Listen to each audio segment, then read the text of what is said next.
പ്രിയമുള്ളവരെ, മർക്കോസിൻ്റെ സുവിശേഷം 12-ാം അധ്യായം അതിൻ്റെ 24-ാം തിരുവചനത്തിൽ നമ്മൾ ഇപ്രകാരം വായിക്കുന്നുണ്ട്: ദൈവത്തിൻ്റെ ശക്തിയോ വിശുദ്ധ ലിഖിതങ്ങളോ അറിയാത്തത് കൊണ്ടല്ലേ നിങ്ങൾക്ക് തെറ്റുപറ്റിയിരിക്കുന്നത്. ഈശോ നമ്മളെ ഓർമ്മപ്പെടുത്തുകയാണ്, നമ്മുടെ പരാജയത്തിൻ്റെ വീഴ്ചകളുടെ ഒരു പരിധിവരെയുള്ള ഒരു സുപ്രധാനമായ കാരണം വിശുദ്ധ ലിഖിതങ്ങൾ അല്ലെങ്കിൽ ദൈവത്തിൻ്റെ ശക്തി, വചനത്തിലൂടെ വെളിപ്പെടുന്ന ദൈവത്തിൻ്റെ ശക്തിയും നമ്മൾ തിരിച്ചറിയാൻ പരാജയപ്പെടുന്നിടത്ത് നമുക്ക് വലിയ വീഴ്ചകൾ ഉണ്ടാകുകയാണ്, തെറ്റുപറ്റുകയാണ്. ഹല്ലേലൂയ, ഹല്ലേലൂയ, ഹല്ലേലൂയ. എന്നാൽ നമ്മെ സ്നേഹിക്കുന്ന കർത്താവ് തൻ്റെ പ്രവാചകരിലൂടെ വചനത്തെ വ്യാഖ്യാനിച്ച് വചനത്തിൻ്റെ ജീവനും സമൃദ്ധിയും നമ്മളിലേക്ക് പകർന്നു തന്നുകൊണ്ട് വീണ്ടും നമ്മളെ ഒരു പുതിയ ജീവിത ക്രമത്തിനു വേണ്ടി ഈശോ ഒരുക്കുകയാണ്. Hallelujah, hallelujah. ഇന്ന് നമുക്ക് വചന ശുശ്രൂഷയിലൂടെ ഈ പ്രവാചക ദൗത്യം നിർവഹിക്കാൻ ഈശോ കൂട്ടിക്കൊണ്ടുവന്നിരിക്കുന്നത് ബഹുമാനപ്പെട്ട സാജു വടക്കത്തലെ അച്ഛനാണ്. അച്ഛന് തൃശ്ശൂർ രൂപതയുടെ ധ്യാന കേന്ദ്രമായ മറിയൻ റിട്രീറ്റ് സെൻ്ററിൻ്റെ ഡയറക്ടറായിട്ട് ശുശ്രൂഷ ചെയ്യുന്നു. അതുപോലെ തന്നെ അച്ഛൻ തൊട്ടടുത്തുള്ള കീഴ്പള്ളിക്കര ഇടവക വികാരിയും കൂടിയാണ്. പ്രിയപ്പെട്ടവരെ, ഈ കാലഘട്ടങ്ങളിൽ പരിശുദ്ധാത്മാവ് അതിശക്തമായ രീതിയിൽ അച്ഛനെ ഉപയോഗിച്ചുകൊണ്ടിരിക്കുകയാണ്. അനേക സ്ഥലങ്ങളിൽ ദൈവവചനം പങ്കുവെക്കുവാൻ, ദൈവത്തിൻ്റെ ശക്തി വെളിപ്പെടുത്തുവാൻ, ദൈവജനത്തെ മാനസാന്തരത്തിലേക്ക് നയിച്ച് ഒരു നവ സുവിശേഷവൽക്കരണത്തിന് വേണ്ടി കാലഘട്ടങ്ങളെ ഒരുക്കുവാൻ ദൈവത്തിൻ്റെ പരിശുദ്ധാത്മാവ് ബഹുമാനപ്പെട്ട സാജു അച്ഛനെ അതിശക്തമായ രീതിയിൽ ഉപയോഗിച്ചുകൊണ്ടിരിക്കുകയാണ്. നമുക്ക് കരങ്ങളടിച്ച് വലിയ സന്തോഷത്തോടെ ബഹുമാനപ്പെട്ട സാജു അച്ഛനെ നമുക്ക് വചനവേദിയിലേക്ക് സ്നേഹപൂർവ്വം സ്വാഗതം ചെയ്യാം.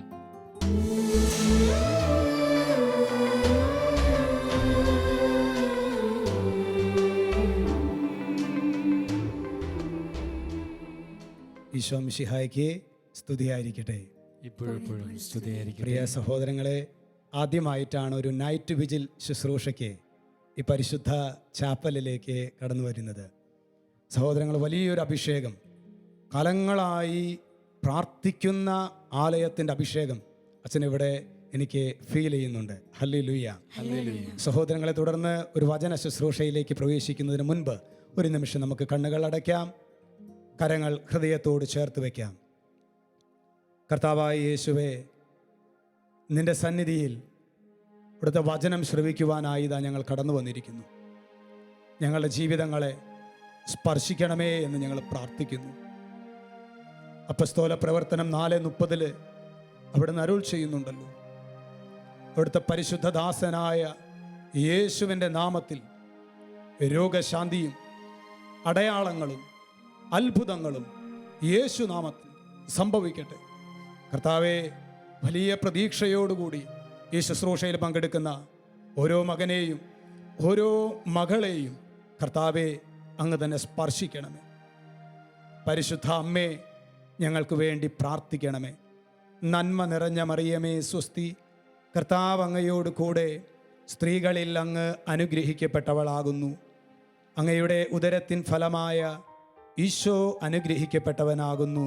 പരിശുദ്ധ മറിയമേ, തമ്പുരാന്റെ അമ്മേ, പാപികളായ ഞങ്ങൾക്ക് വേണ്ടി ഇപ്പോഴും ഞങ്ങളുടെ മരണസമയത്തും തമ്പുരാനോട് അപേക്ഷിക്കണമേ. ആമേൻ. ഈശോ മിശിഹായ്ക്ക് സ്തുതിയായിരിക്കട്ടെ.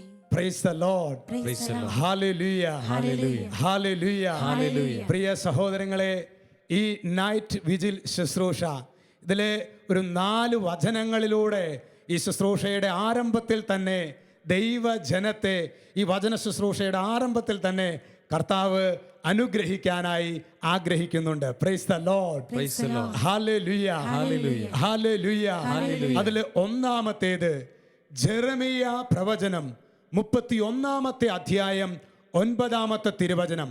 അവിടെ ദൈവത്തിൻ്റെ മാറ്റമില്ലാത്ത വചനം നമ്മോട് അരുൾ ചെയ്യുന്നു. കണ്ണുനീരോടെയാണ് അവർ വരുന്നത്, എന്നാൽ ഞാൻ അവരെ ആശ്വസിപ്പിച്ച് നയിക്കും.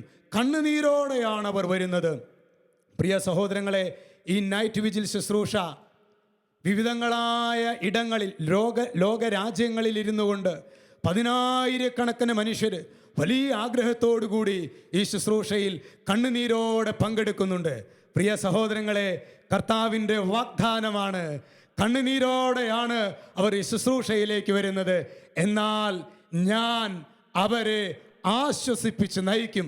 പ്രിയ സഹോദരങ്ങളെ, ഈ വാഗ്ദാനത്തിൽ വിശ്വസിക്കുന്ന എല്ലാ ദൈവമക്കളും ഇപ്പോൾ നമ്മൾ വീടുകളിലായിരിക്കും, ഓഫീസിലായിരിക്കും, ഒരുപക്ഷെ ഈ ആദ്യ വെള്ളിയാഴ്ച ദിനത്തിലെ യാത്രയിലായിരിക്കും. നമ്മൾ എവിടെയാണോ ഈ വചനത്തിൻ്റെ അഭിഷേകം എൻ്റെ കുടുംബത്തിൽ നിറയണം, എൻ്റെ വ്യക്തി ജീവിതത്തിൽ നിറയണം, ആഗ്രഹത്തോടെ വലതുകരം സാധിക്കുവാണെങ്കിൽ ഉയർത്തിപ്പിടിച്ച് ഒരു 3 ഹല്ലേലൂയ പറയാവോ?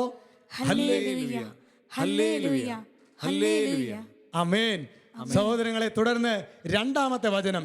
ഈ ദിനത്തിൽ കർത്താവ് നമ്മെ അനുഗ്രഹിക്കാനായി കർത്താവ് നൽകുന്ന നിർദ്ദേശമാണ് 2-ാമത്തെ തിരുവചനത്തിൽ നാം കാണുന്നത്. അത് സങ്കീർത്തന പുസ്തകം 81-ാമത്തെ അധ്യായം 13-ാമത്തെ തിരുവചനം. അവിടെ വചനം ശരിക്കും ഒരു നിർദ്ദേശം നമുക്ക് നൽകുകയാണ്. എൻ്റെ ജനമേ, എൻ്റെ ജനമേ, എൻ്റെ ജനമേ, എൻ്റെ ജനം എൻ്റെ വാക്ക് കേട്ടിരുന്നുവെങ്കിൽ. സഹോദരങ്ങളെ, സങ്കീർത്തന പുസ്തകം 81:13 അവിടെ വചനം പറയാണ്, എൻ്റെ ജനം എൻ്റെ വാക്ക് കേട്ടിരുന്നുവെങ്കിൽ, ഇസ്രായേൽ എൻ്റെ മാർഗത്തിൽ ചരിച്ചിരുന്നുവെങ്കിൽ. എൻ്റെ ജനം എൻ്റെ വാക്ക് കേട്ടിരുന്നുവെങ്കിൽ, ഇസ്രായേൽ എൻ്റെ മാർഗത്തിൽ ചരിച്ചിരുന്നുവെങ്കിൽ, അതിവേഗം അവരുടെ വൈരികളെ ഞാൻ കീഴ്പ്പെടുത്തുമായിരുന്നു. സഹോദരങ്ങളെ, സങ്കീർത്തന പുസ്തകം 81:13 എൻ്റെ ജനം എൻ്റെ വാക്ക് കേട്ടിരുന്നുവെങ്കിൽ, ഇസ്രായേൽ എൻ്റെ മാർഗത്തിൽ ചരിച്ചിരുന്നുവെങ്കിൽ, അതിവേഗം ഞാൻ അവരുടെ വൈരികളെ കീഴ്പ്പെടുത്തുമായിരുന്നു. പ്രിയ സഹോദരങ്ങളെ, ഈ ശുശ്രൂഷയിൽ നമ്മൾ എങ്ങനെ പങ്കെടുക്കണമെന്നാണ് ദൈവവചനം. ഇത് സഹോദരങ്ങൾ ഒരു TV പ്രോഗ്രാം കാണുന്ന രീതിയിലല്ല ഈ ശുശ്രൂഷയിൽ, ഈ നൈറ്റ് വിജിൽ ശുശ്രൂഷയിൽ നമ്മൾ പങ്കെടുക്കേണ്ടത്. എൻ്റെ ജനം എൻ്റെ വാക്ക് കേട്ടിരിക്കുക. അതായത് ശരിക്കും ഹൃദയം കൊണ്ട്, പ്രിയ സഹോദരങ്ങളെ, ഈ സമയം നമ്മുടെ ഹൃദയം കൊണ്ട് കർത്താവിൻ്റെ സ്വരം ശ്രദ്ധിക്കാനായി നാം പരിശ്രമിക്കണമെന്ന് സ്വർഗം നമ്മോട് ആവശ്യപ്പെടുന്നു. ഹല്ലേലൂയ, ഹല്ലേലൂയ. അതുകൊണ്ട് ഈ സമയം, പ്രിയ സഹോദരങ്ങളെ, വലിയ ഉണർവോടുകൂടി, വലിയ ആവേശത്തോടെ ഈ ശുശ്രൂഷയിൽ പങ്കെടുക്കാനായി ആഗ്രഹിച്ച് ഈ വചനത്തിൻ്റെ അഭിഷേകത്താൽ ഞങ്ങളെ നിറയ്ക്കണമേ. 2 കരങ്ങൾ സ്വർഗത്തിലേക്ക് ഉയർത്തി ശക്തിയോടെ ഒരു 3 ഹല്ലേലൂയ പറയാവോ? ഹല്ലേലൂയ, ഹല്ലേലൂയ, ഹല്ലേലൂയ. 3-ാമത്തെ തിരുവചനം വിലാപങ്ങളുടെ പുസ്തകം 5-ാമത്തെ അധ്യായം 21-ാമത്തെ തിരുവചനം. അവിടെ വചനം പഠിപ്പിക്കുകയാണ്, കർത്താവേ, ഞങ്ങൾ മടങ്ങി വരേണ്ടതിനെ ഞങ്ങളെ അങ്ങയിലേക്ക് തിരിക്കണമേ. കർത്താവേ, ഞങ്ങൾ മടങ്ങി വരേണ്ടതിനെ ഞങ്ങളെ അങ്ങയിലേക്ക് തിരിക്കണമേ. തുടർന്ന് പ്രിയ സഹോദരങ്ങളെ, വചനം നമ്മോട് പറയുകയാണ്, ഞങ്ങളുടെ ദിനങ്ങളെ പണ്ടത്തേതുപോലെയാക്കണമേ. ഞങ്ങളുടെ ദിനങ്ങളെ പണ്ടത്തേതുപോലെയാക്കണമേ. പ്രിയ സഹോദരങ്ങളെ, കൃപാജീവിതം നഷ്ടപ്പെട്ട്, വിശുദ്ധ ജീവിതം നഷ്ടപ്പെട്ട്, രോഗപീഠകളാൽ വേദനിച്ച്, സാമ്പത്തികമായി തകർന്നടിച്ച് നിരാശപ്പെട്ട് കഴിയുന്ന ദൈവമക്കളെ, പ്രിയ ദൈവമക്കളെ, കർത്താവ് പറയുകയാണ്, കർത്താവിൻ്റെ വചനത്തിലൂടെ, കർത്താവെ, ഞങ്ങൾ മടങ്ങി വരേണ്ടതിനെ ഞങ്ങളെ അങ്ങയിലേക്ക് തിരിക്കണമേ. ഞങ്ങളുടെ ദിനങ്ങളെ പണ്ടത്തേതുപോലെ ആക്കണമേ. പ്രിയ സഹോദരങ്ങളെ, ജോബിൻ്റെ പുസ്തകത്തിൽ പറയുന്നത് പോലെ ജോബിനെല്ലാം നഷ്ടപ്പെട്ടു. പക്ഷെ അതിൻ്റെ അവസാനം ദൈവത്തോട് ചേർന്ന് നിന്നപ്പോൾ അവിടെ പറയുന്നുണ്ട്, ജോബിനുണ്ടായിരുന്നത് അവിടുന്ന് തിരികെ കൊടുത്തു, അവിടുന്ന് അത് ഇരട്ടിയായി കൊടുത്തു. പ്രിയ സഹോദരങ്ങളെ, വിശുദ്ധിയുടെ ജീവിതത്തിൽ, കൃപയുടെ ജീവിതത്തിൽ, ഈ ശുശ്രൂഷയിൽ പ്രിയ സഹോദരങ്ങളെ, നിന്റെ ഹൃദയമാകുന്ന ദേവാലയത്തിങ്കിൽ കർത്താവ് തൊട്ട് വിളിക്കുന്നുണ്ട്. നിന്റെ ഹൃദയത്തിൽ കർത്താവ് ഇപ്പോൾ മാടി വിളിക്കുന്നുണ്ട്, മകനെ, നീ എനിക്കായി വാതിൽ തുറക്കണം.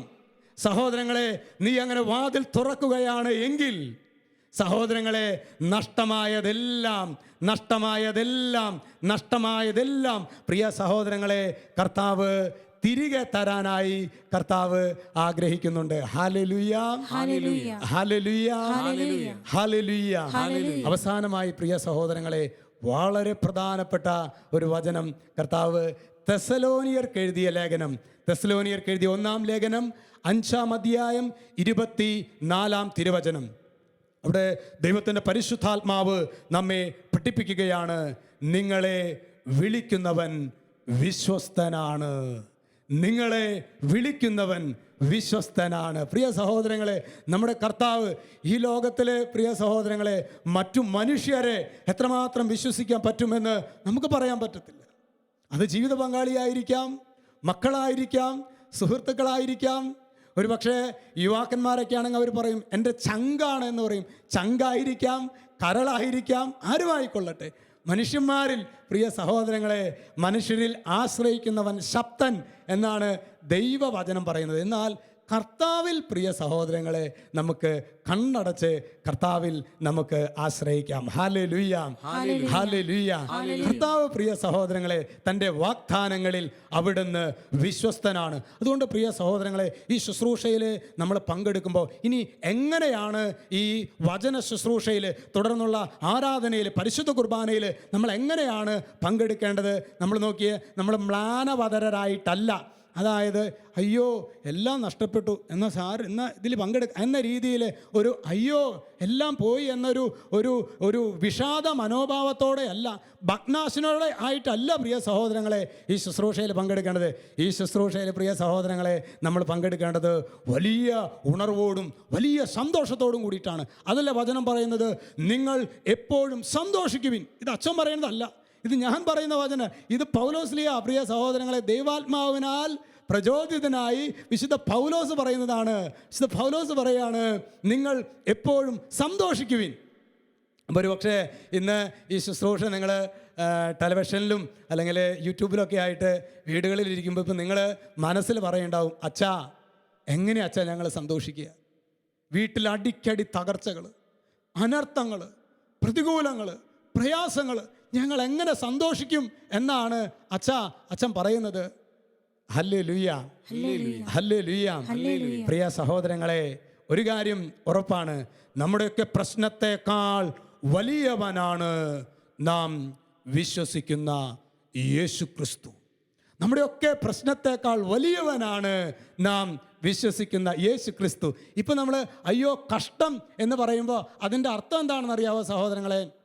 നമ്മുടെ ദൈവത്തെക്കാൾ, നമ്മുടെ യേശുവിനേക്കാൾ വലുതാണ് നമ്മുടെ പ്രശ്നം. ചുരുക്കത്തിൽ നമ്മുടെ യേശുവിന് പോലും പരിഹരിക്കാൻ പറ്റാത്ത ഒരു പ്രശ്നത്തിലാണ് ഞാൻ അകപ്പെട്ടിരിക്കുന്നത് എന്ന് തോന്നിപ്പോകും. അതുകൊണ്ട് പ്രിയ സഹോദരങ്ങളെ, ഒരു കാര്യം ഈ സമയത്ത് ഈ ശുശ്രൂഷയിൽ നമ്മൾ പങ്കെടുക്കുമ്പോൾ പല വിധത്തിലുള്ള പ്രതികൂലങ്ങളിലായിരിക്കും ദൈവജനം. പ്രിയ സഹോദരങ്ങളെ, 10,000-കണക്കിന് മനുഷ്യർ ഈ ശുശ്രൂഷയിൽ പങ്കെടുക്കുന്നുണ്ട്. ഒരു വ്യക്തിയുടെ ജീവിതത്തിൽ ഒരു പക്ഷേ ചില തഴക്കദോഷങ്ങളാൽ പീഡിപ്പിക്കപ്പെട്ട അല്ലെങ്കിൽ ദാമ്പത്യ ജീവിതത്തിൽ അവിശ്വസ്തത കാണിക്കുന്ന മേഖലകളായിരിക്കാം. വേറൊരു വ്യക്തിയെ സംബന്ധിച്ച് രോഗപീഠകളായിരിക്കാം, കഷ്ടനഷ്ടങ്ങളായിരിക്കാം. ഇങ്ങനെ പ്രിയ സഹോദരങ്ങളെ ഒരു 100,000 പ്രശ്നങ്ങൾ ഒരു പക്ഷേ നമ്മുടെ ജീവിതത്തിൽ ഇപ്പോൾ ഈ ശുശ്രൂഷയിൽ പങ്കെടുക്കുമ്പോൾ നമ്മളെ ഭാരപ്പെടുത്തുന്നുണ്ടാകും. എന്നാൽ പ്രിയ സഹോദരങ്ങളെ, എൻ്റെ പ്രശ്നത്തെക്കാൾ വലിയവനാണ് എൻ്റെ യേശു. ഒന്ന് ഏറ്റു പറയാവോ? എൻ്റെ പ്രശ്നത്തെക്കാൾ വലിയവനാണ് എൻ്റെ യേശു.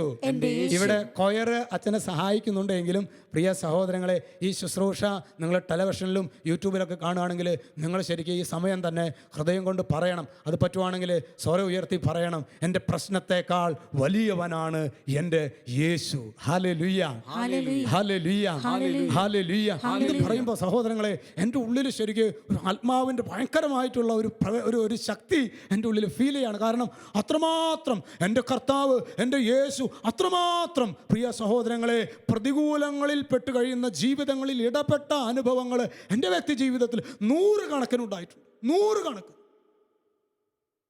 Hallelujah, hallelujah. ഞാനിപ്പോൾ പ്രിയ സഹോദരങ്ങളെ നേരത്തെ സൂചിപ്പിച്ചതുപോലെ തൃശ്ശൂർ അതിരൂപതയുടെ ധ്യാനകേന്ദ്രമായിട്ടുള്ള സെൻറ്റ് മേരീസ് ധ്യാനകേന്ദ്രം, അത് പഴുവിൽ എന്ന് പറയുന്ന സ്ഥലത്താണ്. ഒപ്പം തന്നെ ഒരു കുഞ്ഞ് ഇടവക പള്ളിയുടെ ചാർജ് കൂടിയുണ്ട്. കീഴ്പ്പള്ളിക്കര എന്ന് പറഞ്ഞ സെൻറ്റ് മേരീസ് ദേവാലയം, കീഴ്പ്പള്ളിക്കര ഒരു കുഞ്ഞ് ദേവാലയമാണ്. തൃശ്ശൂർ അതിരൂപതയിലെ ഏറ്റവും one of the best parish എന്ന് വേണമെങ്കിൽ പറയാവുന്നതാണ്. അങ്ങനെ പ്രിയ സഹോദരങ്ങൾ, അങ്ങനെ 2 ചാർജുകളാണ് എനിക്കുള്ളത്. അങ്ങനെ ഈ ഒരു ധ്യാനകേന്ദ്രത്തിൻ്റെ ഇതിൽ ചെറിയൊരു യൂട്യൂബ് ചാനലിൽ എല്ലാ ദിവസവും ഒരു 3 മിനിറ്റൊക്കെ വെച്ചിട്ടുള്ളൊരു വചന ശുശ്രൂഷ അച്ഛൻ ചെയ്യാറുണ്ട്. ഒരു സഹോദരങ്ങളെ, ഈ ഒരു ശുശ്രൂഷ എങ്ങനെ കണ്ടിട്ടാണ് ഒരു 3-4 മാസം മുൻപാണ് നമ്മളുടെ എറണാകുളം ഭാഗത്ത് നിന്ന് ഒരു സഹോദരൻ അച്ഛനെ കാണാൻ വന്നിരിക്കുകയാണ്. അദ്ദേഹത്തിൻ്റെ പ്രശ്നം ഇതാണ് സഹോദരങ്ങളെ, അതായത് ഏതാണ്ട് 4 കോടി ബാധ്യതയായിട്ടാണ് അദ്ദേഹം വന്നത്. 4 കോടി രൂപ കടത്തിലാണ്.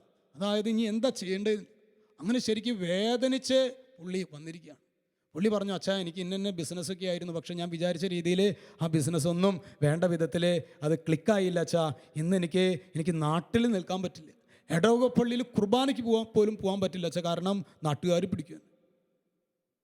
ഞാൻ എന്താ ചെയ്യേണ്ടത്? അതിൻ്റെ ബിസിനസ്സിൻ്റെ കുറേ കാര്യങ്ങളൊക്കെ എന്നോട് പറഞ്ഞു. ഞാൻ പറഞ്ഞു, സഹോദര എനിക്ക് ബിസിനസ്സുമായിട്ട് ABCD ബന്ധമില്ല, അപ്പോൾ അതുകൊണ്ട് എന്നോട് ഇത് പക്ഷെ വേറൊരു കാര്യം എനിക്കറിയാം, സഹോദരൻ ഈ പ്രശ്നത്തിൽ കർത്താവിന് ഇടപെടാൻ കഴിയും എന്ന ബോധ്യം അച്ഛനുണ്ട്. പ്രൈസ് ദി ലോർഡ്, ഹല്ലേലൂയ, ഹല്ലേലൂയ. അങ്ങനെ പ്രിയ സഹോദരങ്ങളെ, കുറച്ച് നേരമൊക്കെ ഞങ്ങൾ സംസാരിച്ചു.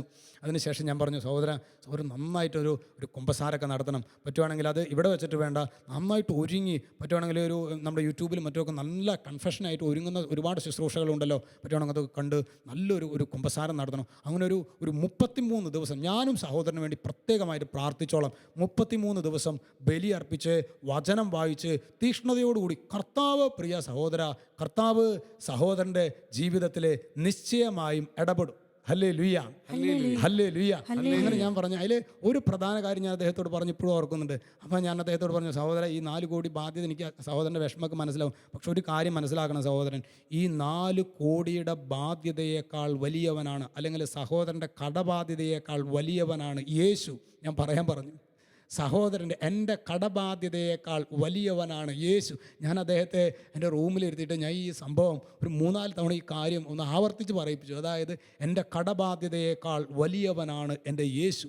ഒരു പക്ഷേ ഇന്ന് ഈ ശുശ്രൂഷയിൽ നിങ്ങൾ പങ്കെടുക്കുമ്പോൾ സഹോദരങ്ങളെ, ചിലപ്പോൾ നമ്മുടെ രോഗമേഖലയായിരിക്കും, ചിലപ്പോൾ ക്യാൻസർ രോഗമായിരിക്കും. എൻ്റെ ക്യാൻസർ രോഗത്തേക്കാൾ വലിയവനാണ് യേശു. ചിലപ്പോൾ ചില തഴക്കദോഷങ്ങളാൽ ബന്ധിക്കപ്പെട്ട് പല വിധത്തിൽ നമ്മൾ പരിശ്രമിച്ചിട്ട് രക്ഷപ്പെടാൻ പറ്റാത്ത അവസ്ഥയായിരിക്കും. എൻ്റെ ഈ തഴക്കദോഷങ്ങളെക്കാളൊക്കെ വലിയവനാണ് എൻ്റെ യേശു. എൻ്റെ പ്രശ്നത്തേക്കാൾ വലിയവനാണ് എൻ്റെ യേശു. ഇത് പ്രിയ സഹോദരങ്ങളെ, നമ്മുടെ ഉള്ളുകൊണ്ട് നമ്മൾ നിരന്തരം പറയേണ്ട ഒരു സത്യമാണ്. നമ്മളങ്ങനെ ഒരു പ്രശ്നം വരുമ്പോൾ പ്രിയ സഹോദരങ്ങൾ, നമ്മൾ നിരുത്സാഹപ്പെട്ട് അയ്യോ എല്ലാം നഷ്ടപ്പെട്ടു എന്ന രീതിയിൽ, പ്രിയ സഹോദരങ്ങളെല്ലാം പോയി എന്ന രീതിയിൽ നിരാശയോടുകൂടി കഴിയാനായിട്ട് വിളിക്കപ്പെട്ട ഒരു വിളിയല്ല ഒരു ക്രിസ്തു ശിഷ്യൻ്റേത്. ഞാനെൻ്റെ സഹോദരൻ, ഞാൻ ശക്തമാണ്. ഈ ഒരു ബോധ്യം എനിക്ക് സെമിനാറിൽ പഠിപ്പിച്ചപ്പോൾ എൻ്റെ ആത്മീയ പിതാവായിരുന്നു മൈക്കിൾ കാര്യമാറ്റച്ചൻ. നമ്മുടെ സമ്പൂർണ്ണ ബൈബിളിൻ്റെ എഡിറ്റേഴ്സ് ഇൻ ചീഫ് എന്ന് പറഞ്ഞിട്ടുള്ളതിൽ 3-ാമത്തെ പേരാണ് മൈക്കിൾ. അവൻ അച്ഛൻ ഞങ്ങളോട് പറഞ്ഞിട്ടുള്ളതാണ്, നമ്മളങ്ങനെ നിരാശപ്പെട്ട് കഴിയേണ്ടവർ, നമ്മൾ ദൈവത്തിൻ്റെ മക്കളാണ്, നമ്മുടെ കർത്താവിന് അസാധ്യമായിട്ടൊന്നുമില്ല. ഞാൻ സകല മർത്യരുടെയും ദൈവമായ കർത്താവില് എനിക്ക് അസാധ്യമായിട്ട് എന്തെങ്കിലും ഉണ്ടോ? പ്രിയ സഹോദരങ്ങളെ, ഞാനിത് ആവർത്തിച്ച് പറയിപ്പിച്ചു അദ്ദേഹത്തെ കൊണ്ട്, സഹോദരൻ ഇത് പറയണം. അതായത് എൻ്റെ കടബാധ്യതയേക്കാൾ വലിയവനാണ് എൻ്റെ യേശു. അങ്ങനെ ഞാൻ പറഞ്ഞു, ഒരു 33 ദിവസം ഞാൻ പറഞ്ഞപ്പോൾ നല്ല കൺഫെഷൻ നടത്തണം. പിന്നെ ഈ ദിവസങ്ങളൊക്കെ പരിശുദ്ധ കുർബാനയിൽ കണ്ണുനീരോടുകൂടി, ഇടവകപ്പള്ളിയിൽ ഒരു പക്ഷേ പോകാൻ പറ്റില്ലെങ്കിൽ വേറെ എവിടെയെങ്കിലും ചെല്ലണം, വചനം വായിക്കണം. ശരിക്കും കണ്ണുനീരോടുകൂടി, നല്ല തീക്ഷ്ണതയോടുകൂടി, എരിവോട് കൂടിയിട്ട് വേണം, നിരാശപ്പെട്ടല്ല, എരിവോട് കൂടിയിട്ട് വേണം, സങ്കടമുണ്ട് ഉള്ളിൽ, പക്ഷെ എരിവോട് കൂടി കർത്താവിനോട് സഹോദരൻ പ്രാർത്ഥിക്കണം. സഹോദരൻ്റെ ജീവിതത്തിൽ കർത്താവ് ഇടപെടുക തന്നെ ചെയ്യും. സഹോദരങ്ങളെ, അങ്ങനെ ഇദ്ദേഹത്തോട് കാര്യങ്ങളൊക്കെ പറഞ്ഞ് അദ്ദേഹത്തിന് ശരിക്കും മനസ്സറിഞ്ഞ് അങ്ങോട്ട് അനുഗ്രഹിച്ച് ഞാൻ അദ്ദേഹത്തെ പറഞ്ഞയച്ചു.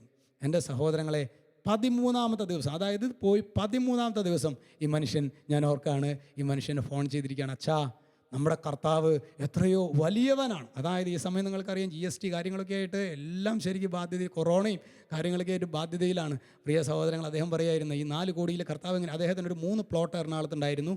6 വർഷമായിട്ട് പ്രിയ സഹോദരങ്ങളെ അത് കച്ചവടമാവുന്നില്ല. 6 വർഷമായിട്ട്, അതായത് ഒരു പ്ലോട്ട് പോലും പോകുന്നില്ല. എന്തിനാണ് ഈ 3 പ്ലോട്ടും പ്രിയ സഹോദരങ്ങളെ അത്ഭുതകരമായ വിധത്തിൽ അതിൻ്റെ എല്ലാ പ്രൊസീഡിങ്സും കഴിഞ്ഞ് പ്രിയ സഹോദരങ്ങളെ, എന്നിട്ടാണ് അദ്ദേഹം എന്നെ വിളിക്കുന്നത്, എൻ്റെ അച്ഛാ കർത്താവ് എത്രയോ വലിയവനാണ്, കർത്താവ് എത്രയോ വലിയവനാണ് എന്ന് പറഞ്ഞ് അദ്ദേഹം വിളിച്ചത്. ഇപ്പം അദ്ദേഹത്തിൻ്റെ എല്ലാ ബാധ്യതയിലേക്ക് കർത്താവ് അത്ഭുതകരമായിട്ട് ഇടപെട്ട് പ്രിയ സഹോദരങ്ങളെ 4 കോടിയുടെ ബാധ്യത കർത്താവ് അങ്ങോട്ട് എടുത്തു മാറ്റി. Price the Lord. ഇത് പ്രിയ സഹോദരങ്ങൾ, അച്ഛത് പറഞ്ഞത്, അതായത് നമ്മളുടെ സങ്കടം കാണുന്നവനാണ് കർത്താവ്, നമ്മുടെ വേദന കാണുന്നവനാണ് കർത്താവ്. ഈ കർത്താവിനെയാണ് സഹോദരങ്ങളെ നമ്മൾ അവിശ്വസിക്കുന്നത്. ഈ കർത്താവിനെയാണ് നമ്മൾ അവിശ്വസിക്കുന്നത്. ഹല്ലേലൂയ. ഹല്ലേലൂയ. അപ്പോൾ നോക്കിയേ, ഈ നൈറ്റ് വിജിൽ ശുശ്രൂഷയിൽ, ഈ പ്രാരംഭ ഈ വചന ശുശ്രൂഷയിൽ നമ്മൾ പ്രിയ സഹോദരങ്ങളെ വലിയ ഉണർവോടും വലിയ ശക്തിയോടും യേശു നമ്മുടെ ജീവിതത്തിൽ ഇടപെടാൻ ആഗ്രഹിക്കുന്നുണ്ട് സഹോദരങ്ങളെ. യേശു നമ്മുടെ ജീവിതത്തിൽ അത്ഭുതങ്ങൾ പ്രവർത്തിക്കാൻ ആഗ്രഹിക്കുന്നുണ്ട്. ഈ കൂട്ടായ്മയിൽ ഇവിടെ നമ്മളായിരിക്കുമ്പോൾ നമുക്ക് പ്രത്യേകമായിട്ട് ഒരിക്കൽ കൂടി നമ്മുടെ ജീവിതത്തിലേക്ക് പരിശുദ്ധ അമ്മയുടെ മാധ്യസ്ഥം നമ്മൾ തേടണം. അമ്മ നമുക്ക് വേണ്ടി പ്രാർത്ഥിക്കുക. കാനായിലെ കല്യാണ വിരുന്നിൽ പ്രിയ സഹോദരങ്ങളെ, ആ കുടുംബത്തിൻ്റെ വേദന കണ്ടറിഞ്ഞ് അമ്മ ഇടപെട്ടു. ഇതുപോലെ നമ്മളുടെ കുടുംബത്തിൻ്റെ കുറവുകൾ ഒരു പക്ഷേ നാം തിരിച്ചറിഞ്ഞിട്ടുണ്ടാകണമെന്നില്ല. നമ്മുടെ കുടുംബത്തിൻ്റെ എവിടെയൊക്കെയാണ് പ്രശ്നം കിടക്കണമെന്ന് നമ്മൾ തിരിച്ചറിഞ്ഞിട്ടുണ്ടായിരിക്കില്ല. അല്ലെങ്കിൽ എൻ്റെ വ്യക്തി ജീവിതത്തിലെ പ്രശ്നങ്ങളുള്ള മേഖലകൾ ഏതാണെന്ന് ഞാൻ തിരിച്ചറിഞ്ഞിട്ടുണ്ടാകണമെന്നില്ല. പക്ഷേ അമ്മ തിരിച്ചറിയും. അമ്മയോട് ചേർന്ന് ഈ ശുശ്രൂഷയിലെ ആരെല്ലാം സങ്കടത്തോടെ പ്രാർത്ഥിക്കുന്നുവോ, ആരെല്ലാം പ്രത്യാശയോടെ പ്രാർത്ഥിക്കുന്നുവോ, കർത്താവ് ഇടപെടും. അതുപോലെ തന്നെ ഈ ഒരു വർഷം വിശുദ്ധ യൗസേപ്പ് പിതാവിനെ പ്രതിഷ്ഠിതമാണ്. നല്ല ഒരു അപ്പനാണ് യൗസേപ്പ്. യൗസേപ്പ് പിതാവ് ഈ ശുശ്രൂഷയിൽ പങ്കെടുക്കുന്നവർക്ക് വേണ്ടി പ്രാർത്ഥിക്കും. അതുപോലെ തന്നെ പ്രിയ സഹോദരങ്ങളെ, ഈ ശാലോം ഇന്ന് ലക്ഷക്കണക്കിന് മനുഷ്യർക്ക് ആശ്വാസമാണ്. ശാലോം ടെലിവിഷൻ ഈ ശുശ്രൂഷയ്ക്ക്, ഈ ശാലോം ടെലിവിഷൻ്റെയൊക്കെ ഇതിൻ്റെയൊക്കെ ആരംഭത്തിൽ ഇതിൻ്റെ ശാലോം പ്രയർ ഗ്രൂപ്പും മറ്റൊക്കെ അതിനൊക്കെ നേതൃത്വം കൊടുക്കുന്ന, ആത്മീയ നേതൃത്വം കൊടുത്തിട്ടുള്ളത് ബഹുമാനപ്പെട്ട CJ വർക്കിച്ചനാണ്. വർക്കിച്ചൻ്റെ ശക്തമായ മാധ്യസ്ഥം ഈ കൂട്ടായ്മയിൽ, ഈ ശുശ്രൂഷയിൽ പങ്കെടുക്കുന്ന ഓരോ മക്കൾക്കും വർക്കിച്ചൻ്റെ പ്രത്യേകമായിട്ടുള്ള മാധ്യസ്ഥം സ്വർഗത്തിലിരുന്ന് അച്ഛൻ പ്രാർത്ഥിക്കുന്നുണ്ട് എന്ന് ഞാൻ വിശ്വസിക്കുകയാണ്. കാരണം ഞാൻ എപ്പോഴും ഓർക്കുന്നുണ്ട്, എനിക്ക് പട്ടം കിട്ടുന്നതിനൊക്കെ മുൻപ് ഞാൻ ഡീക്കൻ പട്ടത്തിന് ഒരുക്കമായിട്ട് ഞാൻ കൊളത്തോയിൽ ധ്യാനിക്കാനായിട്ട് വന്നപ്പോൾ അന്ന് വർക്കിച്ചനെ കാണാനും വർക്കിച്ചൻ്റെ ഒരു ബ്ലെസ്സിങ് സ്വീകരിക്കാനൊക്കെ ആയിട്ടുള്ള വലിയൊരു ഭാഗ്യമുണ്ടായി. പ്രിയ സഹോദരങ്ങളത് ഞാൻ ഇപ്പോഴും ഓർക്കുന്നുണ്ട്. ശരിക്കും ഒരു വിശുദ്ധൻ്റെ അടുക്കലേക്ക് പോകുന്നത് പോലെയുള്ള ഒരു അനുഭവമായിരുന്നു വർക്കിച്ചൻ്റെ അടുക്ക് പോയപ്പോൾ എനിക്കുണ്ടായിരുന്നത്. പ്രൈസ് ദ ലോർഡ്, ഹല്ലേലൂയ. അതുകൊണ്ട് വർക്കിച്ചൻ്റെ പ്രത്യേകമായിട്ടുള്ള മാധ്യസ്ഥം നമുക്ക് ഈ സമയത്തുണ്ടെന്ന് നമുക്ക് കുറച്ച് വിശ്വസിക്കാം. ഇപ്പം നമ്മൾ ഒരു കാര്യം ചെയ്യാൻ പോവാണ്. നമ്മൾ കുറേ സമയം ഇപ്പം നിങ്ങൾ വീടുകളിലാണെങ്കിലും ഓഫീസിലാണെങ്കിലും ഇരുന്ന് ഒരു പക്ഷേ അല്പം ക്ഷീണം വരാൻ സാധ്യതയുണ്ട്. നമ്മളൊന്ന് പ്രാർത്ഥിച്ചൊന്ന് സ്തുതിച്ച് ഒന്ന് പ്രാർത്ഥിക്കാൻ പോവാണ്. നമുക്കെല്ലാവർക്കും ഒന്ന് എഴുന്നേറ്റ് നിൽക്കാവോ? നിങ്ങളെല്ലാവരും ഒന്ന് എഴുന്നേറ്റ് നിൽക്കുക. സാധിക്കുകയാണെങ്കിൽ എല്ലാവരും എഴുന്നേറ്റ് നിൽക്കുക. കരങ്ങൾ അല്പം ഉയർത്തിപ്പിടിക്കുക. നമ്മളൊന്ന് സ്വതന്ത്രമായിട്ടൊന്ന് സ്തുതിക്കുകയാണ്. നമ്മൾ പറ്റുവാണെങ്കിൽ നിങ്ങൾ അല്പം സ്വരം ഉയർത്തിയൊക്കെ ശരിക്കും സ്തുതിക്കുമ്പോൾ പ്രിയ സഹോദരങ്ങളെ ചില കെട്ടുകൾ കഴിയും, ചില തിന്മകൾ വിട്ടുപോകും. Hallelujah, hallelujah. നമ്മുടെ കുടുംബത്തെ ശരിക്കും തടസ്സപ്പെടുന്ന ചില അന്ധകാരങ്ങൾ ശരിക്കും മാറിപ്പോകും. വചനം ഹൃദയം കൊണ്ട് വചനം കേൾക്കാൻ പറ്റും. ഹല്ലേലൂയ. നമുക്ക് ഒന്ന് സ്വതന്ത്രമായിട്ടൊന്ന് സ്തുതിക്കാം. ഹല്ലേലൂയ, ഹല്ലേലൂയ, ഹല്ലേലൂയ, ഹല്ലേലൂയ. കർത്താവേ കരുണയായിരിക്കണമേ, കർത്താവേ അപ്പാ കരുണയായിരിക്കണമേ. ഞങ്ങൾ അകപ്പെട്ടിരിക്കുന്ന പ്രശ്നങ്ങളെക്കാൾ ഒക്കെ വലിയവനാണ് എൻ്റെ യേശു. എൻ്റെ പ്രശ്നത്തെക്കാൾ വലിയവനാണ് യേശു. യേശുവേ ഇപ്പോൾ സങ്കടപ്പെട്ട് കഴിയുന്ന, ഇപ്പോൾ നിരാശയിൽ കഴിയുന്ന, ഇപ്പോൾ പാപത്താൽ ബന്ധിക്കപ്പെട്ട് കഴിയുന്ന ഓരോ മകനിലേക്കും ഓരോ മകളിലേക്കും യേശുവേ അവിടുത്തെ അത്ഭുത രക്തം തെളിക്കണമേ, തിരുരക്തം ഒഴുക്കണമേ, വിടുതൽ നൽകണമേ. ഹല്ലേലൂയ, ഹല്ലേലൂയ, ഹല്ലേലൂയ, ഹല്ലേലൂയ, ഹല്ലേലൂയ, ഹല്ലേലൂയ. യേശുവേ നന്ദി, യേശുവേ സ്തുതി, യേശുവേ ആരാധന, യേശുവേ മഹത്വം. അമ്മയോട് ചേർന്ന് നമുക്ക് ഒരിക്കൽ കൂടി പ്രാർത്ഥിക്കാം. നന്മ നിറഞ്ഞ മറിയമേ സ്വസ്തി, കർത്താവ് അങ്ങയോട് കൂടെ സ്ത്രീകളിൽ അങ്ങ് അനുഗ്രഹിക്കപ്പെട്ടവളാകുന്നു. അങ്ങയുടെ ഉദരത്തിൻ ഫലമായ ഈശോ അനുഗ്രഹിക്കപ്പെട്ടവനാകുന്നു. പരിശുദ്ധ മറിയമേ തമ്പുരാന്റെ അമ്മേ, പാപികളായ ഞങ്ങൾക്ക് വേണ്ടി ഇപ്പോഴും ഞങ്ങളുടെ മരണസമയത്തും തമ്പുരാനോട് അപേക്ഷിക്കണമേ. ആമേൻ. പിതാവിനും പുത്രനും പരിശുദ്ധാത്മാവിനും സ്തുതി, ആദിയിലെ പോലെ ഇപ്പോഴും എപ്പോഴും എന്നേക്കും. ആമേൻ. ഈശോ മിശിഹായിക്ക് സ്തുതിയായിരിക്കട്ടെ. പ്രിയ സഹോദരങ്ങളെ, ഇപ്പോൾ നേരത്തെ നാം ശ്രവിച്ചത് നമ്മുടെ പ്രശ്നങ്ങളെക്കാളൊക്കെ വലിയവനായ യേശു നമ്മുടെ ദൈവമാണെന്നാണ്. യേശു നമ്മുടെ പ്രതികൂലങ്ങളിൽ ഇടപെടാൻ ആഗ്രഹിക്കുന്നുണ്ട് എന്നാണ്. ഇനി നാം ശ്രവിക്കാൻ പോകുന്നത് പ്രിയ സഹോദരങ്ങളെ, അങ്ങനെ യേശു ഇടപെട്ട ചില കാര്യങ്ങളെക്കുറിച്ചല്ല, അല്ലെങ്കിൽ യേശു പ്രവർത്തിച്ച ചില അത്ഭുതങ്ങളെക്കുറിച്ചല്ല. യേശു ഈ ലോകത്തിലേക്ക് എന്തിനാണോ വന്നത്, അല്ലെങ്കിൽ യേശു ഈ ലോകത്തിലായിരുന്ന സമയത്ത് നമുക്ക് ഏറ്റവും നൽകപ്പെട്ട ഒരു അടിസ്ഥാന പ്രബോധനം, യേശുവിൻ്റെ അടിസ്ഥാന പ്രബോധനത്തെക്കുറിച്ചാണ് പ്രിയ സഹോദരങ്ങളെ ഈ സമയത്ത് നമ്മൾ വിചിന്തനം ചെയ്യുന്നത്. Hallelujah, hallelujah. അതിനു മുൻപായിട്ട് പ്രിയ സഹോദരങ്ങളെ, എനിക്ക് നിങ്ങളുമായിട്ട് അച്ഛൻ്റെ പൗരോഹിത്യ ജീവിതത്തിൽ ഞാൻ ഏതാനും വർഷങ്ങൾക്ക് മുമ്പുണ്ടായിരുന്ന ഇടവകയിലുണ്ടായിരുന്ന അവിടുത്തെ ഒരു യുവാവുമായിട്ട്, പൗരപ്രമുഖനായിട്ടുള്ള ഒരു യുവാവുമായിട്ടുള്ള ഒരു സംഭാഷണം എനിക്ക് നിങ്ങളുമായിട്ട് പങ്കുവെക്കാൻ ആഗ്രഹമുണ്ട്. അവിടുത്തെ വളരെ സ്വാധീനമുള്ള ഒരു ചെറുപ്പക്കാരനാണ്. ഞാനായിട്ട് നല്ല ഒരു സൗഹൃദം അവനുമായിട്ടുണ്ട്. അങ്ങനെ ഞങ്ങൾ മെസ്സിൽ ഭക്ഷണം കഴിക്കുന്ന സ്ഥലത്ത് ഒരു പ്രത്യേക സാഹചര്യത്തിൽ അവൻ എന്നോട് ഇങ്ങനെ പറയുകയുണ്ടായി, അച്ഛാ, അല്പസ്വല്പം തട്ടിപ്പും വെട്ടിപ്പും ഒന്നും ഇല്ലാതെ ഈ ലോകത്തിൽ ജീവിക്കുക അസാധ്യമാണ്. അല്പസ്വല്പം തട്ടിപ്പും വെട്ടിപ്പും ഒന്നും ഇല്ലാതെ ഈ ലോകത്തിൽ ജീവിക്കുക അസാധ്യമാണ്. ഞാൻ അവനോട് പറഞ്ഞു, എടാ, സംഭവമൊക്കെ ശരി, പക്ഷേ ഒരു നാൾ ഇതെല്ലാം വിട്ട് നീ വിധിയാളൻ്റെ അടുക്കലേക്ക് കടന്നു ചെല്ലേണ്ടതായിട്ടുണ്ട്. ഒരു നാൾ വിധിയാളൻ്റെ അടുക്കലേക്ക് നീ കടന്നു ചെല്ലേണ്ടതായിട്ടുണ്ട്. അപ്പോൾ അവൻ എന്നോട് പറഞ്ഞു, അച്ഛൻ ഈ സ്വർഗവും നരകവും അതൊക്കെയാണോ അച്ഛൻ ഉദ്ദേശിക്കുന്നത്? ഞാൻ പറഞ്ഞു, എന്താ സംശയം? എൻ്റെ സഹോദരങ്ങളെ, അവൻ ഒരു പുച്ഛഭാവത്തിൽ എന്നെ നോക്കി ചിരിച്ചു. ഒരു പുച്ഛഭാവത്തിൽ. ഞാൻ ചോദിച്ചു, എന്താ നീ ചിരിക്കുന്നതെന്ന് ചോദിച്ചു. അവൻ എന്നോട് പറഞ്ഞു, അച്ഛൻ എന്നെ വഴക്ക് പറയുമെന്ന് ചോദിച്ചു. ഞാൻ പറഞ്ഞു, ഇല്ല, നീ കാര്യം പറയാൻ പറഞ്ഞു. അവൻ പറയണം, അച്ഛൻ ഈ സ്വർഗവും നരകത്തിൻ്റെ കുറിച്ചൊക്കെ അല്ലേ അച്ഛൻ പറഞ്ഞത്? ഞാൻ അച്ഛനോട് ഒരു കാര്യം ചോദിക്കാൻ ആഗ്രഹിക്കുകയാണ്. അച്ഛൻ ഈ സ്വർഗം കണ്ടിട്ടുണ്ടോ? പോട്ടെ, അച്ഛൻ്റെ പ്രിയപ്പെട്ട പലരും മരിച്ചു പോയിട്ടുണ്ടല്ലോ. അവരാരെങ്കിലും അച്ഛൻ്റെ അടുത്ത് വന്ന് പറഞ്ഞിട്ടുണ്ടോ, സജു സ്വർഗം ഉണ്ടോ, നരകം ഉണ്ടോ? അങ്ങനെ ആരെങ്കിലും അച്ഛനോട്ട് കണ്ടിട്ടുമില്ല, അച്ഛൻ്റെ അടുത്ത് ആരോട്ട് ഇതിനെക്കുറിച്ച് പറഞ്ഞിട്ടുമില്ല. പിന്നെ എന്തിനാ അച്ഛൻ മനുഷ്യന്മാരെ പറ്റിക്കണേ? എൻ്റെ സഹോദരങ്ങളെ, ഈ യുവാവ് എന്നോട് ചോദിച്ച ചോദ്യമാണത്. അത് ശരി, ഇത് കണ്ടുകൊണ്ടിരിക്കുന്ന സമയത്ത് ഒരുപക്ഷെ നിങ്ങളുടെ ഉള്ളിലും ശരിയാണല്ലോ, ആ പയ്യൻ പറഞ്ഞത് അങ്ങനെ ബോധക്കേടെന്ന് പറയാൻ പറ്റില്ല. കാരണം ഞാനൊട്ടിത് കണ്ടിട്ടുമില്ല, എൻ്റെ മരിച്ചുപോയ അപ്പാപ്പനും അല്ലെങ്കിൽ അമ്മാമ്മയൊന്നും എന്നോട് ഇട്ട് പറഞ്ഞിട്ടുമില്ലല്ലോ എന്ന രീതിയിൽ നിങ്ങൾ ചിന്തിക്കരുത്. പ്രിയ സഹോദരങ്ങളെ, എനിക്കതിൻ്റെ സംഭവം മനസ്സിലായി. ഞാൻ പറഞ്ഞു, ഇത് മെസ്സിലിരുന്ന് പറയേണ്ട കാര്യമല്ല. അവനെ വേഗം ഞാൻ ഓഫീസ് റൂമിലേക്ക് ഞാൻ പറഞ്ഞു, ഓഫീസ് റൂമിലേക്ക് വരാൻ പറഞ്ഞു. അങ്ങനെ പ്രിയ സഹോദരങ്ങളെ, ഞാൻ അവനവിടെ ഇരുത്തി. എന്നിട്ട് ഞാൻ അവനോട് ചോദിച്ചു, എടാ, നീ യേശുവിൽ വിശ്വസിക്കുന്നുണ്ടോ എന്ന് ചോദിച്ചു. ഞാൻ യേശുവിൽ വിശ്വസിക്കുന്നുണ്ടോ എന്ന് അവനോട് ചോദിച്ചപ്പോൾ അവൻ്റെ മട്ടുമാറി. അവൻ പറഞ്ഞു, അച്ഛൻ അത് മാത്രം എന്നോട് ചോദിക്കരുത്, അത് മാത്രം. നിങ്ങൾ മാറി മാറി വരുന്ന വികാരിച്ചന്മാർ ഞങ്ങളുടെ കുടുംബത്തെ പൊതുവേദിയിൽ നിന്നൊക്കെ മാറ്റി നിർത്തുമ്പോഴും അല്ലെങ്കിൽ ഞങ്ങളുടെ കുടുംബത്തെ പതുക്കെ അവോയ്ഡ് ചെയ്യുമ്പോഴൊക്കെ ഇന്നും സഭയ്ക്കൊരു പ്രശ്നം വരുമ്പോൾ, ഇന്നും വൈദികർക്കൊരു പ്രതികൂലം വരുമ്പോൾ, സിസ്റ്റേഴ്സിനൊരു പ്രശ്നം വരുമ്പോൾ ഇന്നും ഞങ്ങൾ അതിൻ്റെ മുൻപിലുണ്ടെങ്കിൽ ഒറ്റ കാര്യമുള്ളൂ, യേശുവിൽ ഞങ്ങൾ വിശ്വസിക്കുന്നത് കൊണ്ടാണ്. ഞാൻ പറഞ്ഞു, മതി, എനിക്ക് എത്ര അറിഞ്ഞാൽ മതി. ഞാൻ അവനോട് വീണ്ടും ചോദിച്ചു, അങ്ങനെയെങ്കിൽ നീ യേശു പറയുന്ന കാര്യങ്ങൾ നീ വിശ്വസിക്കുന്നുണ്ടോ? അവൻ പറഞ്ഞു, യേശു വിശുദ്ധ ഗ്രന്ഥത്തിൽ, അതായത് വിശുദ്ധ ബൈബിളിൽ, അതുപോലെ തന്നെ വിശുദ്ധ പാരമ്പര്യത്തിൽ എന്തൊക്കെ പറയുന്നുണ്ട് അതെല്ലാം ഞാൻ വിശ്വസിക്കുന്നു. അതെന്താ ഈ വിശുദ്ധ ഗ്രന്ഥം, വിശുദ്ധ ബൈബിൾ, വിശുദ്ധ പാരമ്പര്യം? അച്ഛൻ പറയാം. അതായത് പുതിയ നിയമത്തിലെ ആദ്യത്തെ പുസ്തകം തെസ്സലോനിയർക്ക് എഴുതിയ ലേഖനമാണ്. അത് AD 51 എഴുതപ്പെട്ടത്. യേശു മരിച്ചത് AD 33. അപ്പോൾ നോക്കി, ഇത്രയും വർഷത്തെ ഒരു ഗ്യാപ്പ് ഉണ്ട്. അപ്പോൾ എന്തുകൊണ്ടത് എഴുതപ്പെട്ടില്ല? ആ കാലഘട്ടത്തിൽ എഴുത്ത് വായ്മൊഴിയായിട്ടാണ് സാധാരണ പറഞ്ഞിരുന്നത്. എഴുത്തെന്ന് പറഞ്ഞു കഴിഞ്ഞാൽ അത് വളരെ കോസ്റ്റ്ലിയാണ്. അപ്പോൾ അതുകൊണ്ട് സാധാരണ വായ്മൊഴിയായിട്ടാണ് അത് പറഞ്ഞിരുന്നത്. AD 51 ആദ്യത്തെ യോഹന്നാൻ്റെ സുവിശേഷം വരുമ്പോൾ ഏതാണ്ട് AD 95-100 മധ്യയാണ് വരുന്നത്.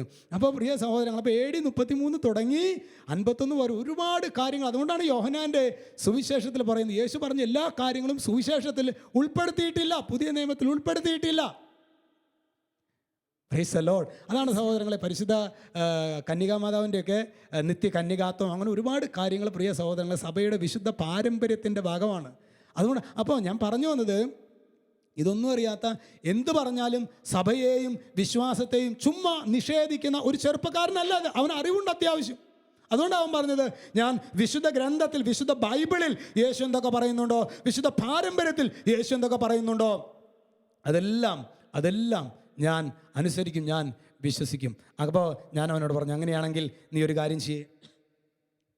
വിശുദ്ധ യോഹന്നാൻ്റെ സുവിശേഷം 11-ാമത്തെ അധ്യായത്തിലെ 25-ാമത്തെ തിരുവചനം എടുക്കാൻ പറഞ്ഞു. അവിടെ യേശു പറയുന്നത് ഇങ്ങനെയാണ്, ഞാനാണ് പുനരുത്ഥാനവും ജീവനും.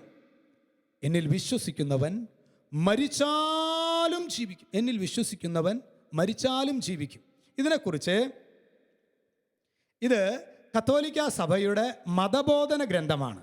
ഇതിൽ 994 ഖണ്ഡിക പുനരുത്ഥാനത്തിലുള്ള വിശ്വാസത്തെ യേശു തന്നോട് തന്നെ ബന്ധിപ്പിക്കുന്നു. അതായത് ഞാനാണ് പുനരുത്ഥാനവും ജീവനും. അതായത് പ്രിയ സഹോദരങ്ങളെ, ഞാൻ ആദ്യം നിങ്ങളോടൊരു കാര്യം ചോദിക്കട്ടെ. ഇന്ന് നിങ്ങൾ ഒരു പക്ഷേ ഭക്ഷണം കഴിച്ചിട്ടൊക്കെ ആയിരിക്കും, അല്പം ക്ഷീണമൊക്കെ ഉണ്ടാവും. അപ്പോൾ ഇടയ്ക്ക് അച്ഛൻ ഒരു ചോദ്യമൊക്കെ ചോദിക്കുമ്പോൾ നിങ്ങൾ വിഷമം വിചാരിച്ചേക്കരുത്. ഈ പുനരുത്ഥാന ജീവിതം എന്ന് പറയുന്നത്, പ്രിയ സഹോദരങ്ങളെ, ഞാൻ ചോദിക്കട്ടെ, ഇത് ഇപ്പോഴത്തെ ജീവിതമാണോ പുനരുത്ഥാന ജീവിതം, അതോ വരാൻ പോകുന്ന മരണത്തിനപ്പുറമുള്ള ജീവിതമാണോ പുനരുത്ഥാന ജീവിതം? അതായത് ഇപ്പോഴത്തെ ജീവിതമല്ല, മരണത്തിനപ്പുറത്തുള്ള ജീവിതമാണ് പുനരുത്ഥാന ജീവിതം. അപ്പോൾ നോക്കി, യേശു എന്താ പറയുന്നത്?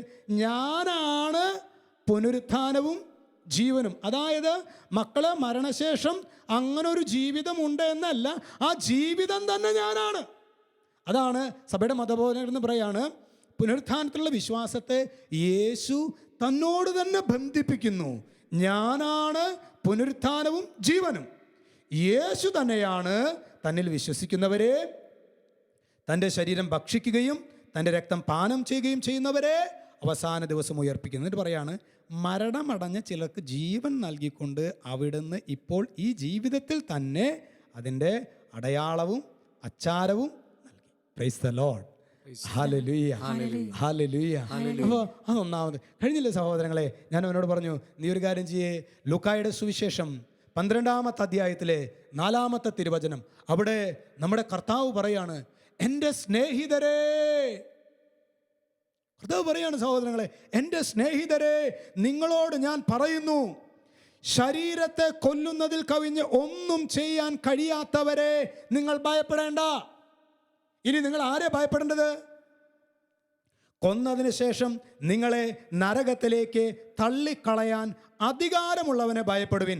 അതേ ഞാൻ പറയുന്നു, അവനെ ഭയപ്പെടുവിൻ. ആരെ? കൊന്നതിന് ശേഷം നരകത്തിലേക്ക് തള്ളിക്കളയാൻ അധികാരമുള്ളവനെ. വീണ്ടും സഹോദരങ്ങൾ, നമ്മുടെ കർത്താവ് ഭോഷനായ ധനികൻ്റെ ഉപമയിലൂടെ പറയുന്ന ഒരു കാര്യമുണ്ട്. അതായത് ഭോഷനായ ധനികൻ ഒരുപാട് സമ്പത്തൊക്കെ, കുറേ FD ഡെപ്പോസിറ്റും കാര്യങ്ങളൊക്കെ അവൻ പറയുന്നത് ഇങ്ങനെയാണ്. ലൂക്കായുടെ സുവിശേഷം 12:19, അനന്തരം ഞാനൊരു ആത്മാവിനോട് പറയും, ആത്മാവെ, അനേക വർഷത്തേക്ക് വേണ്ട വിഭവങ്ങൾ നിനക്കായി സംഭരിച്ചു വെച്ചിരിക്കുന്നു, വിശ്രമിക്കുക, തിന്നുകുടിച്ച് ആനന്ദിക്കുക. ഒരു പക്ഷേ ഈ ശുശ്രൂഷയിൽ നമ്മൾ പങ്കെടുക്കുമ്പോൾ നമ്മുടെ ഉള്ളിൽ ചിലപ്പോൾ പറഞ്ഞിട്ടുണ്ടായിരിക്കും, ഞാൻ ആ ബാങ്കിൽ എനിക്കൊരു 10 കോടി ഉണ്ട്, ഇവിടെ എനിക്കൊരു 40 ലക്ഷം ഉണ്ട്, അതുകൊണ്ട് എനിക്ക് പിന്നെ LIC പോളിസി ഉണ്ട്, ആ പോളിസി ഉണ്ട്, അതുകൊണ്ട് എല്ലാം സെറ്റിൽഡ് എന്ന് നമ്മൾ പറയും. ആരുടെ പോലെ? ഭോഷൻ്റെ പോലെ. പക്ഷേ കർത്താവ് നമ്മളോട് എന്ത് പറയുന്നു അറിയോ? എന്നാൽ ദൈവം അവനോട് പറഞ്ഞു, ഭോഷ, ഈ രാത്രി നിന്റെ ആത്മാവിനെ നിന്നിൽ നിന്ന് ഞാൻ ആവശ്യപ്പെടും. അപ്പോൾ നീ ഒരുക്കി വെച്ചിരിക്കുന്നവ ആരുടേതാകും? ഇതുപോലെയാണ് ദൈവസന്നിധിയിൽ സമ്പന്നനാകാതെ തനിക്ക് വേണ്ടി സമ്പത്ത് ശേഖരിച്ചു വെക്കുന്നവനും. കഴിഞ്ഞില്ല സഹോദരങ്ങളെ, സിറോ മലബാർ സഭയുടെ മൃതസംസ്കാര ശുശ്രൂഷയിലെ വൈദികൻ വായിക്കുന്ന സുവിശേഷ ഭാഗം, അതിൻ്റെ അവസാനം ഇങ്ങനെയാണ്. യോഹന്നാൻ്റെ സുവിശേഷം 5-ാം അധ്യായം 28-ാമത്തെ തിരുവചനം. അവിടെ വചനം പറയാണ്, ഇതിൽ നിങ്ങൾ വിസ്മയിക്കേണ്ട, എന്തെന്നാൽ കല്ലറയിലുള്ളവരെല്ലാം അവൻ്റെ സ്വരം ശ്രവിക്കുന്ന സമയം വരുന്നു. അപ്പോൾ നന്മ ചെയ്തവർ ജീവൻ്റെ ഉയർപ്പിനും തിന്മ ചെയ്തവർ ശിക്ഷാവിധിയുടെ ഉയർപ്പിനുമായി പുറത്തു വരും. നോക്കൂ സഹോദരങ്ങളെ, അതായത് നമ്മുടെ കർത്താവ് ഡയറക്റ്റ്, അതായത് ഇത് പരിശുദ്ധ കന്യകാമാതാവല്ല, ഔസേപ്പിതാവല്ല, അന്തോണീസ് പുണ്യാളനല്ല, യൂദാ തദേവൂസ് അല്ല. സഹോദരങ്ങളെ, സ്വർഗത്തിൽ നിന്ന് വരികയും സ്വർഗത്തിലേക്ക് എടുക്കപ്പെടുകയും ചെയ്ത നമ്മുടെ കർത്താവായ യേശുവാണ്, പ്രിയ സഹോദരങ്ങളെ, മരണത്തിനപ്പുറത്തുള്ള ഒരു ജീവിതമുണ്ട് എന്ന് പ്രബോധനം, ഏറ്റവും ആധികാരികമായ പ്രബോധനം നമുക്ക് നൽകുന്നത്. ഹല്ലേലൂയ, ഹല്ലേലൂയ. പ്രിയ സഹോദരങ്ങളെ, ഞാനിത് പറഞ്ഞപ്പോൾ ശരിക്ക് ആ യുവാവിന് വലിയ ബോധ്യമായി. അവൻ പറഞ്ഞു, അച്ഛാ, നമ്മുടെ യേശു ഇത്രയും പ്രധാനമായിട്ട്, ഇത്രയും എംഫസൈസ് ചെയ്ത് ഒരു കാര്യം പറഞ്ഞിട്ട് എൻ്റെ സഭ അതിനെക്കുറിച്ച് ഒന്നും മിണ്ടാത്തത്. ഞാനപ്പോൾ അവനോട് ചോദിച്ചേടാ, മനുഷ്യൻ്റെ അന്ത്യങ്ങൾ എത്രയാണ്? കാരണം നമ്മൾ കാറ്റഗിസം ക്ലാസ്സുകളൊക്കെ നമ്മൾ പഠിക്കുന്നതായിരിക്കും. മനുഷ്യൻ്റെ അന്ത്യങ്ങൾ എത്ര? അവൻ വളരെ ഫാസ്റ്റായിട്ട് പറഞ്ഞു, അച്ഛാ 4: മരണം, വിധി, സ്വർഗം, നരകം. വളരെ ഫാസ്റ്റായിട്ട്. അപ്പോൾ ഒരു കാര്യം എനിക്ക് മനസ്സിലായി സഹോദരങ്ങളെ, അതായത് നമുക്ക് അറിവില്ലാത്തതല്ല വിഷയം, അറിവ് അഭിഷേകമായി തീരാത്തതാണ് നമ്മളുടെ പ്രശ്നം. ഹല്ലേലൂയ, ഹല്ലേലൂയ. അതുകൊണ്ട് പ്രിയ സഹോദരങ്ങളെ, നമ്മൾ തുടർന്നുള്ള സമയത്ത് നമ്മൾ ശരിക്കും മനുഷ്യൻ്റെ അന്ത്യങ്ങളെക്കുറിച്ച്, മരണം, അതുപോലെ തന്നെ വിധി, സ്വർഗം, നരകം ചെറുതായിട്ട് പ്രിയ സഹോദരങ്ങൾ ഇത് പറയാൻ കാരണം ശരിക്കും പറഞ്ഞാൽ വേറെ ഏതെങ്കിലുമൊക്കെ ടോപ്പിക്കാണെങ്കിൽ നമുക്ക് കുറച്ചുകൂടിയൊക്കെ നന്നായിട്ട് ഇരിക്കാമായിരുന്നു. ഇത് പക്ഷേ പ്രിയ സഹോദരങ്ങൾ നാളെ നമ്മൾ കാണാൻ പോകുന്ന യാഥാർത്ഥ്യമാണ്. ഇതിനെക്കുറിച്ച് അറിയില്ല എന്ന് പറഞ്ഞു കഴിഞ്ഞാൽ പ്രിയ സഹോദരങ്ങളെ, കർത്താവ് മടലെടുത്ത് നമ്മൾ അടിക്കില്ലേ? കാരണം അത്രയും ഗൗരവമായിട്ടൊരു കാര്യം പറഞ്ഞിട്ട് ഇതിനെക്കുറിച്ച് അജ്ഞരാന്ന് പറഞ്ഞു കഴിഞ്ഞാൽ. അതുകൊണ്ട് സഹോദരങ്ങളെ, ഇന്ന് നമ്മളെ മനുഷ്യൻ്റെ അന്ത്യങ്ങളിലെ ഒന്നാമത്തേത് മരണം, അതിനെക്കുറിച്ചാണ് ആദ്യം അല്പസമയം നാം ധ്യാനിക്കുന്നത്.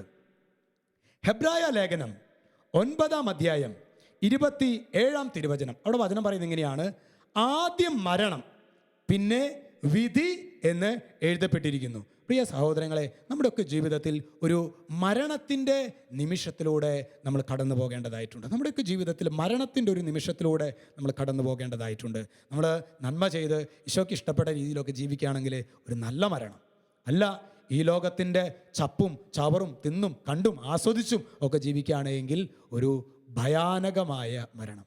ഇപ്പം നമ്മൾ നോക്കിയേ, നമ്മൾ വലിയ ഒരു ഒരു ഒരു തഴക്കദോഷത്തിൽ, ഒരു ചാവുദോഷത്തിൽ നമ്മളായിരിക്കുകയാണെന്ന് വിചാരിക്കുക. അങ്ങനെ ഇരിക്കുന്ന സമയത്താണ് എൻ്റെ മനസ്സിൽ ശരിക്ക് ഒരു വചനം കർത്താവ് നൽകി, അല്ലെങ്കിൽ ഒരു ശുശ്രൂഷയിൽ പങ്കെടുക്കുമ്പോൾ, അല്ലെങ്കിൽ നൈറ്റ് വിജിൽ ശുശ്രൂഷയിൽ പങ്കെടുക്കുമ്പോൾ എൻ്റെ മനസ്സിൽ ദൈവം എന്നോട് ചോദിക്കുകയാണ്, മനസാക്ഷി എന്നോട് ചോദിക്കുകയാണ്, മോനെ നീ ഇങ്ങനെ പോയാൽ മതിയോ?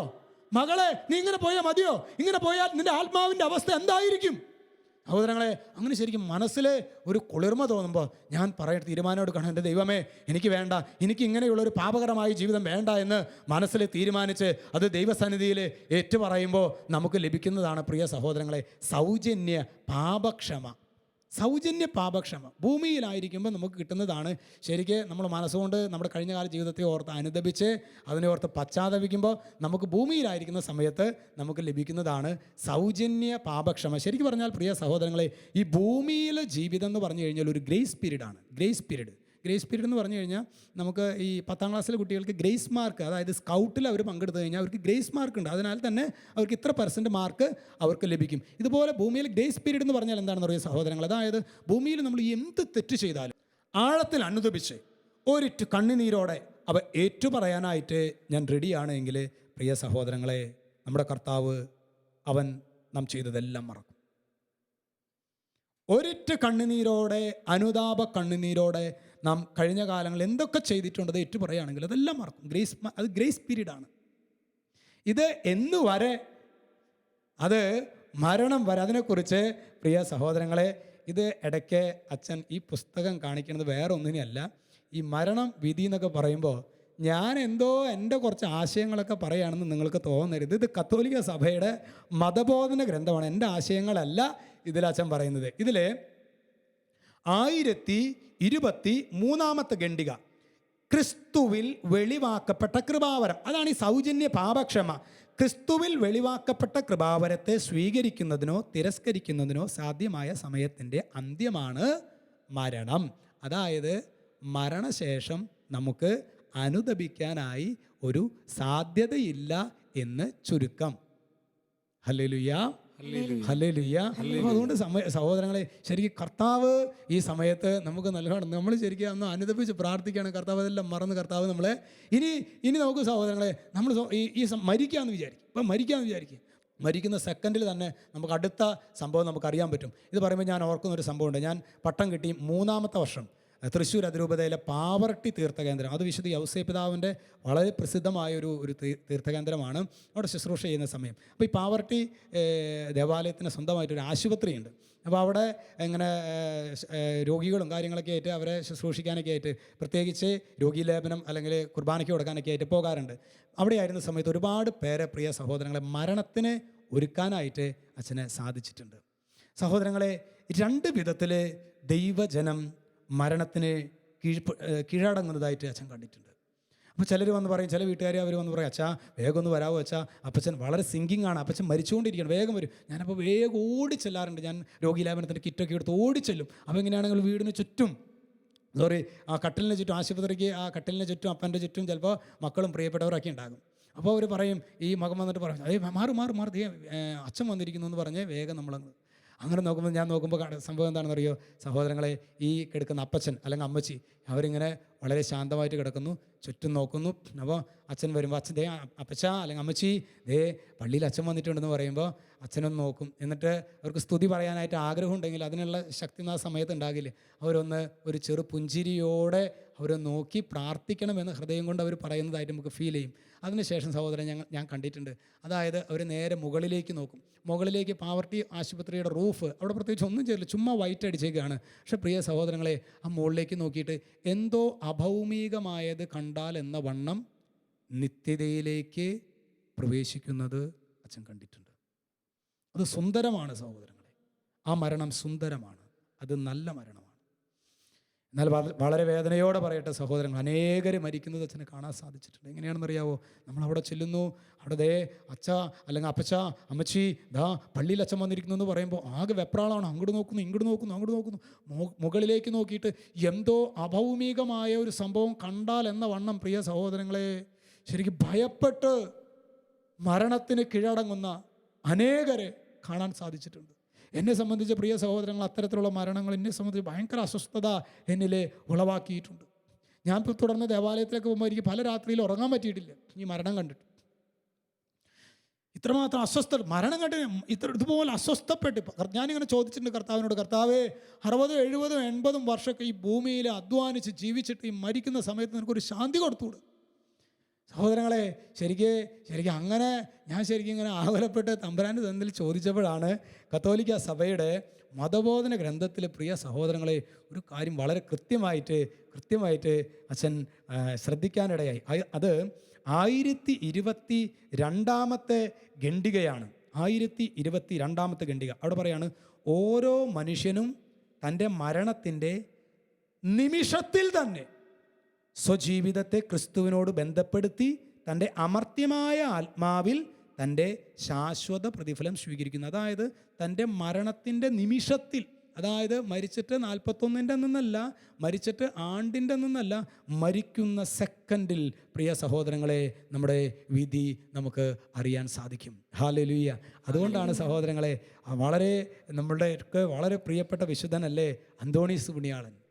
അന്തോണീസ് പുണ്യാളൻ്റെ അവസാനത്തെ വാക്കുകൾ എന്തായിരുന്നു? ഭൂമിയിലായിരിക്കുന്ന സമയത്ത് ഞാൻ എൻ്റെ രക്ഷിതാവിനെ കാണുന്നു എന്ന് പറഞ്ഞുകൊണ്ട് തന്നെ അന്തോണീസ് പുണ്യാളൻ മരിക്കുകയാണ്. ഹല്ലേലൂയ, ഹല്ലേലൂയ, ഹല്ലേലൂയ. അതുകൊണ്ട് പ്രിയ സഹോദരങ്ങളെ, എന്നാൽ ഇതൊക്കെയാണ് സംഭവമെങ്കിലും നമ്മുടെ ഹൃദയം കൊണ്ട് നിഷേധിക്കുന്ന ഒരു യാഥാർത്ഥ്യമാണ് എൻ്റെ മരണം. യെസ്, ഇതൊക്കെയാണ് സംഭവമെങ്കിലും നമ്മുടെ ഹൃദയം കൊണ്ട് നിഷേധിക്കുന്ന ഒരു യാഥാർത്ഥ്യമാണ് എൻ്റെ മരണം. ഇപ്പോൾ ഇത് കേട്ടുകൊണ്ടിരിക്കുന്ന സമയത്ത് നമ്മളിപ്പോൾ ചിന്തിക്കുന്നുണ്ടാവും, ദേ അപ്പുറത്തെ റൂമിലെ അപ്പച്ചൻ 90 വയസ്സായി, ഇപ്പോഴും ഒന്ന് കുമ്പസാരിക്കാനോ ഒന്ന് കുർബാന സ്വീകരിക്കാനോ ആഗ്രഹമില്ലാതെ അവിടെ കിടപ്പുണ്ട്. അല്ലെങ്കിൽ എൻ്റെ ജീവിത പങ്കാളി ഇതുവരെ കുമ്പസാരിച്ചിട്ടില്ല, ഒരു അനുതാപത്തിനൊരു ഇറ്റ് പോലും ഇല്ലല്ലോ കർത്താവേ എന്നൊരു പക്ഷേ നമ്മളെ വേദനിക്കുന്നുണ്ടാകും. പ്രിയ സഹോദരങ്ങളെ, നമ്മുടെ കർത്താവ് അങ്ങനെ അവരെക്കുറിച്ച് വേദനിക്കുക എന്നതിനേക്കാൾ ഉപരിയായി നിന്റെ മരണത്തെക്കുറിച്ച് എപ്രകാരമാണ് നീ ഒരുങ്ങിയിട്ടുള്ളത് എന്നാണ് പ്രിയ സഹോദരങ്ങളെ നമ്മളോട് ചോദിക്കുന്നത്. എത്രയോ ആകസ്മികമായിട്ടുള്ള എത്രയോ മരണങ്ങൾ പ്രിയ സഹോദരങ്ങളെ എനിക്കറിയാം. എൻ്റെയൊക്കെ സുഹൃത്തുക്കൾ എത്രയോ പേര് ശരിക്കും പ്രിയ സഹോദരങ്ങളെ, അതായത് ഒരിക്കൽ പോലും ഒരല്പം പോലും പ്രതീക്ഷയില്ലാതെ ആക്സിഡൻ്റായിട്ടും മറ്റൊക്കെ എത്രയോ വളരെ ആകസ്മികമായിട്ട് എത്രയും പേര് മരിച്ചിട്ടുണ്ട്. അപ്പോൾ അതുകൊണ്ട് പ്രിയ സഹോദരങ്ങളെ, ഇന്ന് ഈ നൈറ്റ് വിജിലിൻ്റെ ശുശ്രൂഷയിൽ നമ്മൾ പങ്കെടുക്കുമ്പോൾ മറ്റുള്ളവരുടെ മരണത്തെ ഒരുക്കുക എന്നതിനേക്കാൾ ഉപരിയായി നിൻ്റെ മരണം, അതിന് നീ എപ്രകാരം ഒരുങ്ങിയിട്ടുണ്ട് എന്ന് ആത്മശോധന ചെയ്യണമെന്ന് സ്വർഗം ആഗ്രഹിക്കുന്നുണ്ട്. അതുകൊണ്ട് നമ്മുടെ മരണത്തെക്കുറിച്ചിട്ടുള്ള, അതായത് മരണത്തെക്കുറിച്ചിട്ട് നമ്മുടെ കർത്താവ് നൽകുന്ന ഒന്നാമത്തെ നിർദ്ദേശം എന്താണെന്നറിയാവോ? നിങ്ങൾ ജാഗരൂകരായിരിക്കുവിൻ. ലൂക്കായുടെ സുവിശേഷത്തിൽ 12-ാമത്തെ അധ്യായത്തിലെ 35 തിരുവചനം മരണത്തെക്കുറിച്ച് കർത്താവ് നൽകുന്ന ഒന്നാമത്തെ നിർദ്ദേശമാണ്. നിങ്ങൾ അരമുറുക്കിയും വിളക്ക് കത്തിച്ചും ഇരിക്കുവിൻ. തങ്ങളുടെ യജമാനൻ കല്യാണ വിരുന്ന് കഴിഞ്ഞ് മടങ്ങി വന്ന് മുട്ടുന്ന ഉടനെ തുറന്നു കൊടുക്കുവാൻ അവൻ്റെ വരവും കാത്തിരിക്കുന്നവരെ കാത്തിരിക്കുക. നിങ്ങൾ എപ്പോഴും, പ്രിയ സഹോദരങ്ങളെ, നമ്മുടെ കർത്താവ് നൽകുന്ന മരണത്തെക്കുറിച്ച് നൽകുന്ന ഒന്നാമത്തെ നിർദ്ദേശമാണ് നിങ്ങളെപ്പോഴും ജാഗരൂകരായിരിക്കുവിൻ. ചിലപ്പോൾ പ്രിയ സഹോദരങ്ങളെ ഈ ശുശ്രൂഷയിൽ പങ്കെടുത്തുകൊണ്ടിരിക്കുന്ന സമയത്തായിരിക്കാം, ചിലപ്പോൾ ബലിയർപ്പിച്ചുകൊണ്ടിരിക്കുന്ന സമയത്തായിരിക്കാം, ചിലപ്പോൾ ഒരു യാത്രയിലായിരിക്കാം പ്രിയ സഹോദരങ്ങളെ മരണം നമ്മെ തേടി വരുന്നത്. അതുകൊണ്ട് നമ്മുടെ കർത്താവ് നൽകുന്ന അടിസ്ഥാന നിർദ്ദേശം, മരണത്തെക്കുറിച്ച് നൽകുന്ന അടിസ്ഥാന നിർദ്ദേശം പ്രിയ സഹോദരങ്ങളെ നമ്മൾ അവഗണിക്കരുത്. നിങ്ങൾ എപ്പോഴും ജാഗരൂകരായിരിക്കുവിൻ. ഹല്ലേലൂയ, ഹല്ലേലൂയ, ഹല്ലേലൂയ, ഹല്ലേലൂയ. ഈ സമയത്ത് നമുക്ക് ഒരിക്കൽ കൂടി ഒന്ന് എഴുന്നേറ്റ് നിൽക്കാവോ? നമുക്കൊന്ന് എഴുന്നേറ്റ് നിൽക്കാം. നമുക്ക് 2 കരങ്ങളൊന്ന് സ്വർഗത്തിലേക്ക് ഉയർത്താം. പ്രത്യേകിച്ച് മരണം വഴി നമ്മിൽ നിന്ന് വേർപെട്ടു പോയ നമ്മുടെ പൂർവീകരെ നമുക്ക് ഓർക്കാം. അവർക്ക് വേണ്ടി, പ്രത്യേകിച്ച് മരിച്ചവരുടെ കാര്യങ്ങളൊക്കെയല്ലേ നമ്മൾ പറയണത്, നമ്മുടെ മരിച്ചു പോയ പ്രിയപ്പെട്ടവരെ നമുക്ക് ഓർക്കാം. അവർക്ക് വേണ്ടി ഒരു നന്മ നിറഞ്ഞ മറിയമെന്ന ജപം ചൊല്ലാവോ? നന്മ നിറഞ്ഞ മറിയമേ സ്വസ്തി, കർത്താവ് അങ്ങയോടുകൂടെ സ്ത്രീകളിൽ അങ്ങ് അനുഗ്രഹിക്കപ്പെട്ടവളാകുന്നു. അങ്ങയുടെ ഉദരത്തിൻ ഫലമായ ഈശോ അനുഗ്രഹിക്കപ്പെട്ടവനാകുന്നു.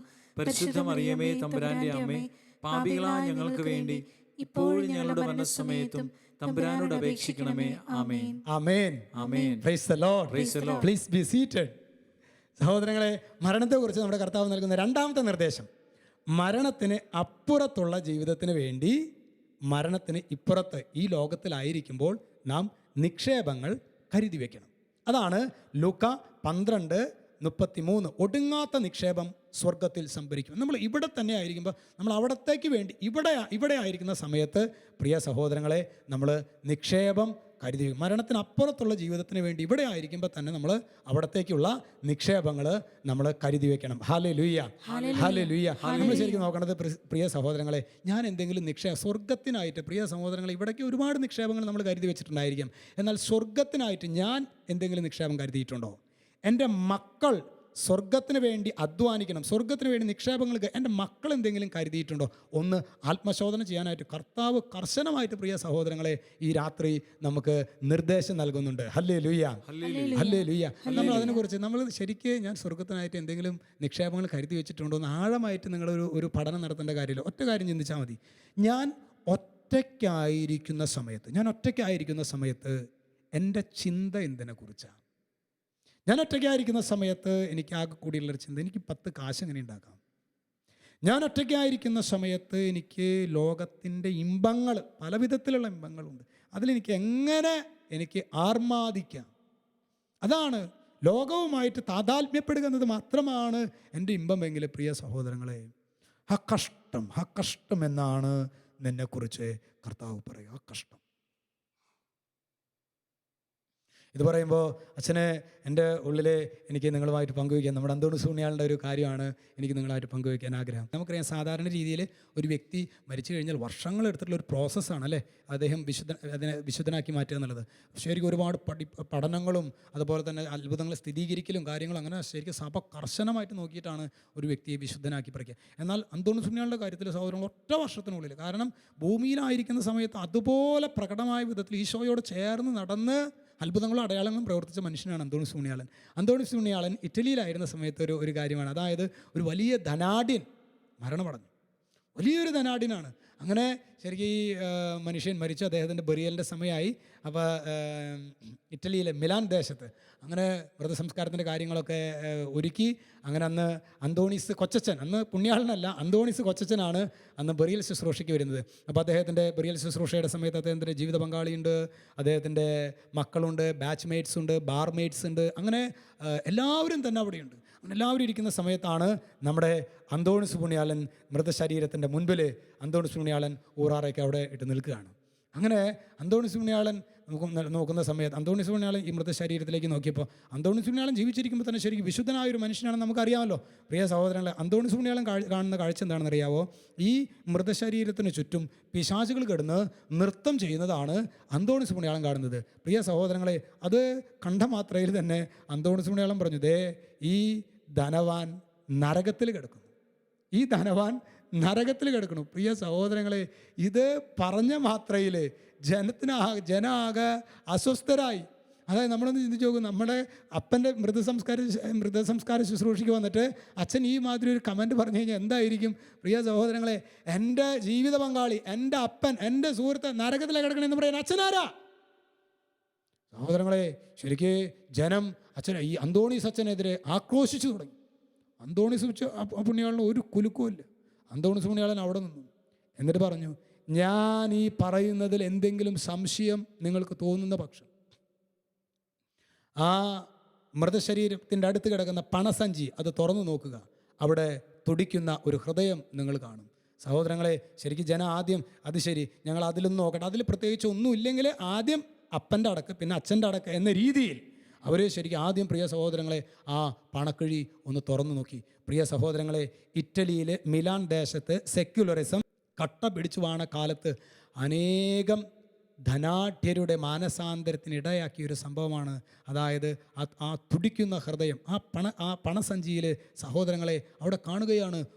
ഈ ധനാഢ്യൻ്റെ തുടിക്കുന്ന ഒരു ഹൃദയം, പ്രിയ സഹോദരങ്ങളെ, അവിടെ അവർ കാണാനായിട്ട് ഇടയായി. അതുകൊണ്ടാണ് പ്രിയ സഹോദരങ്ങളെ വചനത്തിൽ ഇങ്ങനെ പറയുന്നത്, നിങ്ങളുടെ നിക്ഷേപം എവിടെയോ അവിടെ നിൻ്റെ ഹൃദയം. നിൻ്റെ നിക്ഷേപം എവിടെയാണോ അവിടെ. അതുകൊണ്ടാണ് നീ എന്തിനെ കുറിച്ചാണ് ചിന്തിക്കുന്നത്, നിൻ്റെ ഹൃദയം അവിടെയായിരിക്കും. Hallelujah, hallelujah. അതുകൊണ്ടാണ് പ്രിയ സഹോദരങ്ങളെ ബാറൂക്ക് പ്രവചനം, വിശുദ്ധ ബാറൂക്ക് പ്രവാചകന്റെ പുസ്തകം 3-ാമത്തെ അധ്യായത്തിലെ 17-ാം തിരുവചനം, എത്ര കിട്ടിയാലും മതിവരാത്ത സ്വർണത്തിലും വെള്ളിയിലും വിശ്വാസം അർപ്പിച്ച് അത് സംഭരിച്ചു വെക്കുന്നവരെവിടെ? പണം നേടാൻ ആർത്തി പൂണ്ട് അതിരറ്റ് അധ്വാനിക്കുന്നവരെവിടെ? അവർ തുടർന്ന് പറയാണ്, അവർ അപ്രത്യക്ഷരായി പാതാളത്തിൽ നിബദിച്ചു. അവർ അപ്രത്യക്ഷരായി പാതാളത്തിൽ നിബദിച്ചു. സഹോദരങ്ങളെ, നമ്മുടെ പൂർവീകരെ നമ്മുടേക്കാൾ കേമന്മാരായിരുന്നില്ലേ? അവർക്കിപ്പോൾ എന്തു പറ്റി? ഇനി തുടർന്ന് വചനം പറയാണ്, പുതുതലമുറ പകൽ വെളിച്ചം കാണുകയും ഭൂമിയിൽ വസിക്കുകയും ചെയ്തു, എന്നാൽ അറിവിലേക്കുള്ള മാർഗം അവരും പഠിക്കുന്നില്ലല്ലോ. നമ്മെക്കുറിച്ച് പ്രിയ സഹോദരങ്ങളെ, ഈ ഷാലോമിൻ്റെ നൈറ്റ് വിജിൽ ശുശ്രൂഷയിൽ പങ്കെടുക്കുന്ന നാം ഓരോരുത്തരെയും കുറിച്ച് കർത്താവിന് പറയാനുള്ള വേദനയാണത്. അവരിതെല്ലാം കാണുന്നുണ്ടല്ലോ, അവരിതിനെക്കുറിച്ച് അറിയുന്നുണ്ടല്ലോ, എന്നിട്ട് എന്തേ അവർ തിരിച്ചു വരാത്തത്? ഹല്ലേലൂയ, ഹല്ലേലൂയ. അതുകൊണ്ട് പ്രിയ സഹോദരങ്ങളെ, ശരിക്ക് ഈ ഒരു ശുശ്രൂഷയിൽ നമ്മൾ പങ്കെടുക്കുമ്പോൾ കർത്താവ് നിത്യതയ്ക്ക് വേണ്ടി കർത്താവെ നിത്യതയ്ക്ക് വേണ്ടി ആഗ്രഹിക്കുവാൻ, അധ്വാനിക്കുവാൻ ഞങ്ങളെ സഹായിക്കണമേ. നമ്മൾ പ്രിയ സഹോദരങ്ങളെ, ഈ സമയത്ത് നമ്മൾ നിത്യതയെ മുന്നിൽ കണ്ടുകൊണ്ട് ജീവിച്ച നമ്മൾ തീർച്ചയായിട്ടും നമ്മുടെ കല്യാണത്തിൻ്റെയൊക്കെ പരസ്യത്തിൽ നമ്മൾ കൊടുക്കാറുണ്ട് അതിപുരാതന കത്തോലിക്ക കുടുംബം. പക്ഷേ കാര്യം വരുമ്പോൾ ചിലപ്പോൾ നമ്മൾ ഓടിപ്പോവും, അത് വേറെ കാര്യം. 21-ാം നൂറ്റാണ്ടിലെ ആദിമ ക്രിസ്ത്യാനികൾ എന്ന് പറഞ്ഞ് ആൻറ്റോ അക്കര എന്ന് പറയുന്ന ഒരു ജേർണലിസ്റ്റ് ഒരു മനോഹരമായ ഒരു പുസ്തകം ഇറക്കിയിട്ടുണ്ട്. അത് 2008 നടന്ന കണ്ടമാലിൽ, ഒറീസയിലെ കണ്ടമാലിൽ നടന്ന ക്രൈസ്തവ പീഡനത്തെക്കുറിച്ചാണ്. സ്റ്റേറ്റ് ഗവൺമെൻറ് ഏതാണ്ട് 30 പേരാണ് ആ കലാപത്തിൽ മരിച്ചത് എന്ന് പറയുമ്പോൾ ആൻറ്റോ അക്കര അദ്ദേഹം അവിടെ പോയി ആൾക്കാരൊക്കെ ഇൻ്റർവ്യൂ നടത്തി. അദ്ദേഹം പറയുകയാണ്, 100-ലധികം പേര് യേശുവിനെ പ്രതി മരിച്ചിട്ടുണ്ട്. എങ്ങനെ അവർ മരിക്കാൻ കാരണം എന്താ? ഒറ്റ കാര്യമുള്ളൂ, അതായത് ഈ വർഗീയവാദികൾ അവിടെ വന്നിട്ട് ഇവരോട് ഒറ്റ കാര്യം പറയുള്ളൂ, നീ നിൻ്റെ ക്രിസ്തുമതം ഉപേക്ഷിക്കാനായിട്ട് നീ ഒരുക്കമാണോ? നീ ക്രിസ്തുവിനെ ഉപേക്ഷിക്കാൻ ഒരുക്കമാണോ? അവർ പറഞ്ഞു, ഞങ്ങൾ ഒരുക്കമല്ല. അവരെ പട്ടീനെ തല്ലുന്നത് പോലെ തല്ലിയും.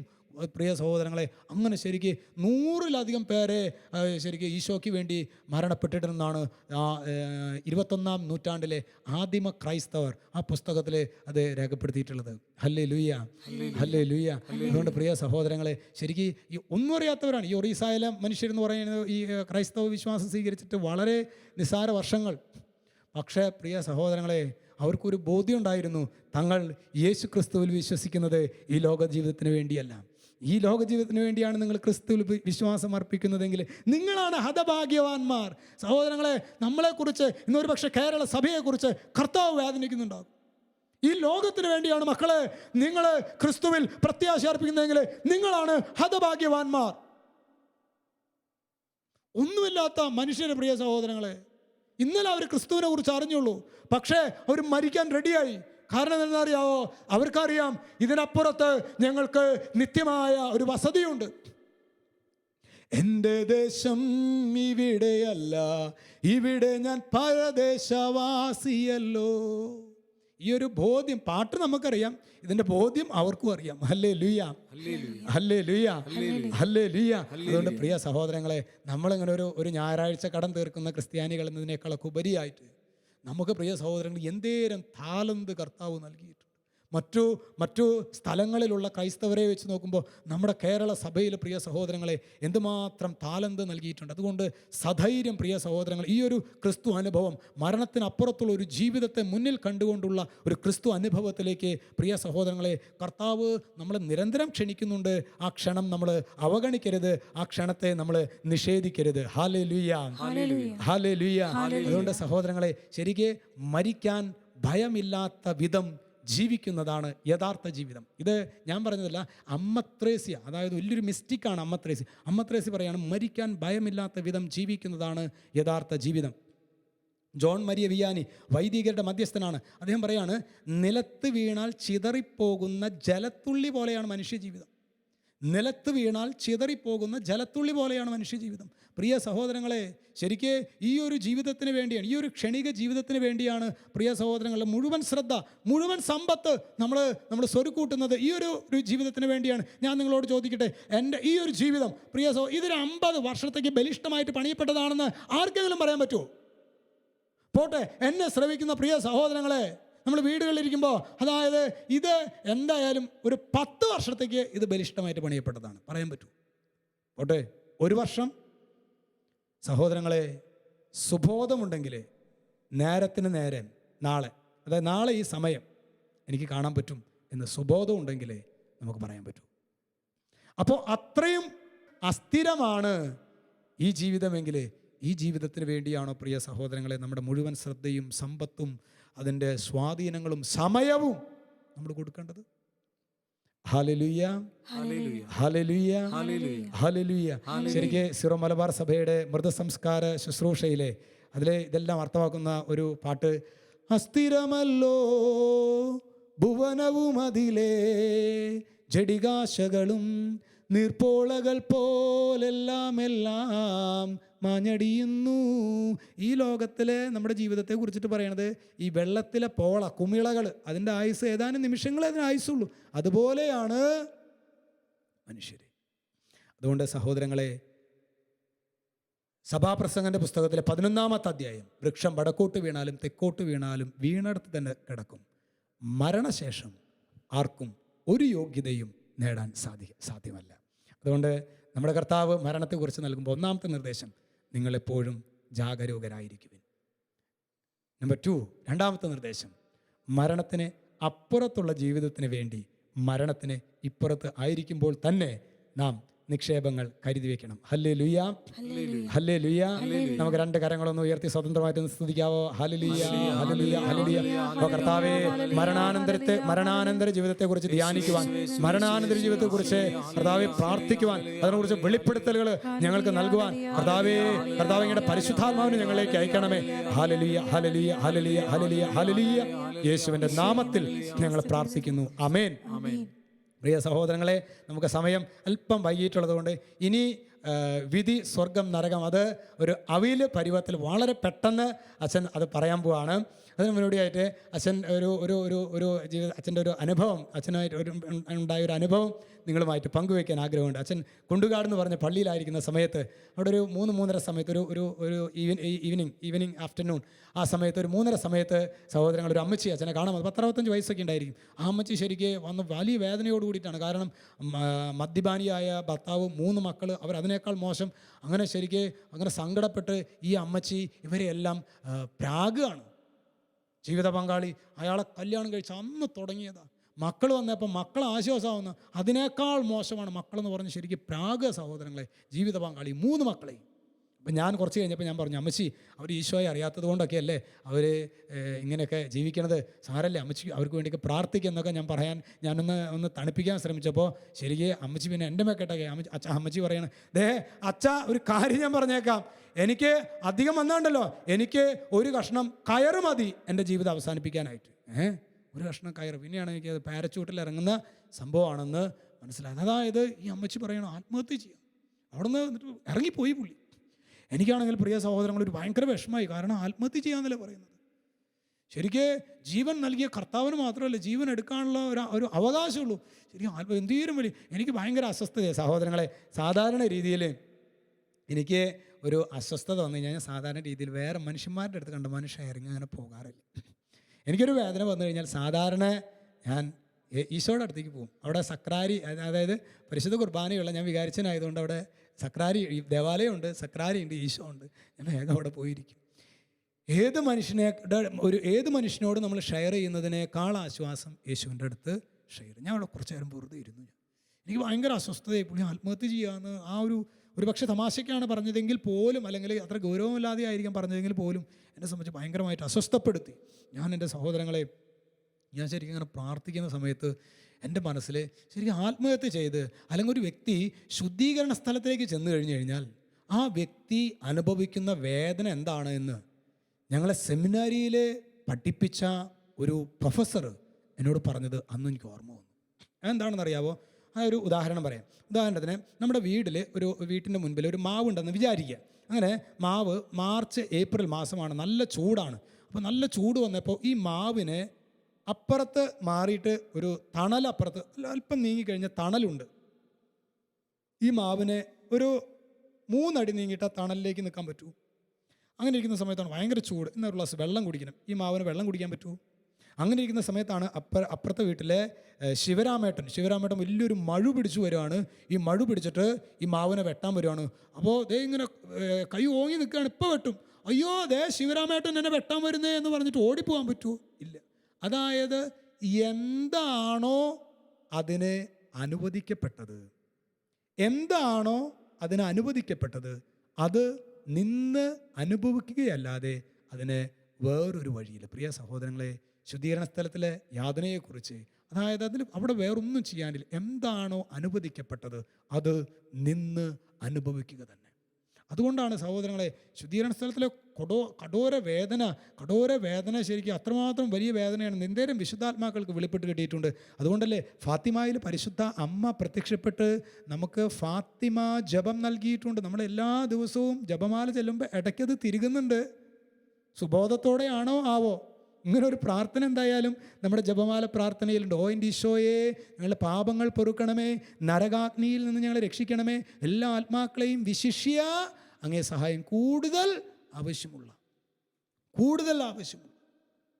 സഹോദരങ്ങളെ. അപ്പോൾ അതുകൊണ്ട് പ്രിയ സഹോദരങ്ങളെ, ഈ ഒരു ദിനത്തിൽ നമ്മൾ പങ്കെടുക്കുമ്പോൾ ശരിക്ക് സ്വർഗത്തെ ലക്ഷ്യമാക്കി നമ്മൾ പ്രാർത്ഥിക്കണം, സ്വർഗത്തെ ലക്ഷ്യമാക്കി നമ്മൾ ജീവിക്കണം. ഇനി നമ്മൾ പ്രിയ സഹോദരങ്ങളെ, ആരാണ് സ്വർഗത്തിലേക്ക് പോവുക? അതും കൂടി പറഞ്ഞിട്ട് നമ്മൾ വൈൻഡ് അപ്പ് ചെയ്യാണ്. Price the lord, hallelujah. ആരാണ് സ്വർഗത്തിലേക്ക് പോവുക? ഒരു ഉദാഹരണത്തിന് ഇപ്പോൾ ഇന്ന് ഇവിടുത്തെ ഈ ആദ്യ വെള്ളിയാഴ്ച ശുശ്രൂഷ കഴിഞ്ഞ് അച്ഛനും ടിജോച്ചൻ്റെ കൂടെയാണ്, ടിജോ മുള്ളക്കര എന്ന് പറഞ്ഞ അച്ഛൻ്റെ കൂടെയാണ് വന്ന്. ഞങ്ങൾ 2 പേര് കാറിൽ ഞങ്ങൾ കോഴിക്കോട് നിന്ന് ഇവിടുന്ന് പെരുവണ്ണാമൊഴിയിൽ നിന്ന് തൃശ്ശൂരിലേക്ക് പോവാണ്. അങ്ങനെ ഞങ്ങൾ പോകുന്ന വഴിക്ക് ഒരു ട്രെയിലറായിട്ട് ഒരു വലിയൊരു ലോറിയായിട്ട് കൂട്ടിയിടിച്ചു. അങ്ങനെ ഓൺ ദ സ്പോട്ട് അച്ഛൻ മരിച്ചു എന്ന് വിചാരിക്കുക. ടിജോച്ച രക്ഷപ്പെട്ടു, അച്ഛൻ മരിച്ചുപോയി. അങ്ങനെ ശരിക്കും ഞാൻ മരിച്ചു. അപ്പോൾ ഞാൻ എവിടെ പോകാൻ സാധ്യതയുണ്ട്? നിങ്ങളിങ്ങനെ പറയരുത്. കഴിഞ്ഞ 1 മണിക്കൂറായിട്ട് ഈ അച്ഛൻ ഞങ്ങളെ വധിച്ചുകൊണ്ടിരിക്കുകയായിരുന്നു, അതുകൊണ്ട് ഈ അച്ഛൻ നരകത്തിൽ പോകാനാണ് സാധ്യത എന്ന് പറയാൻ പാടില്ല.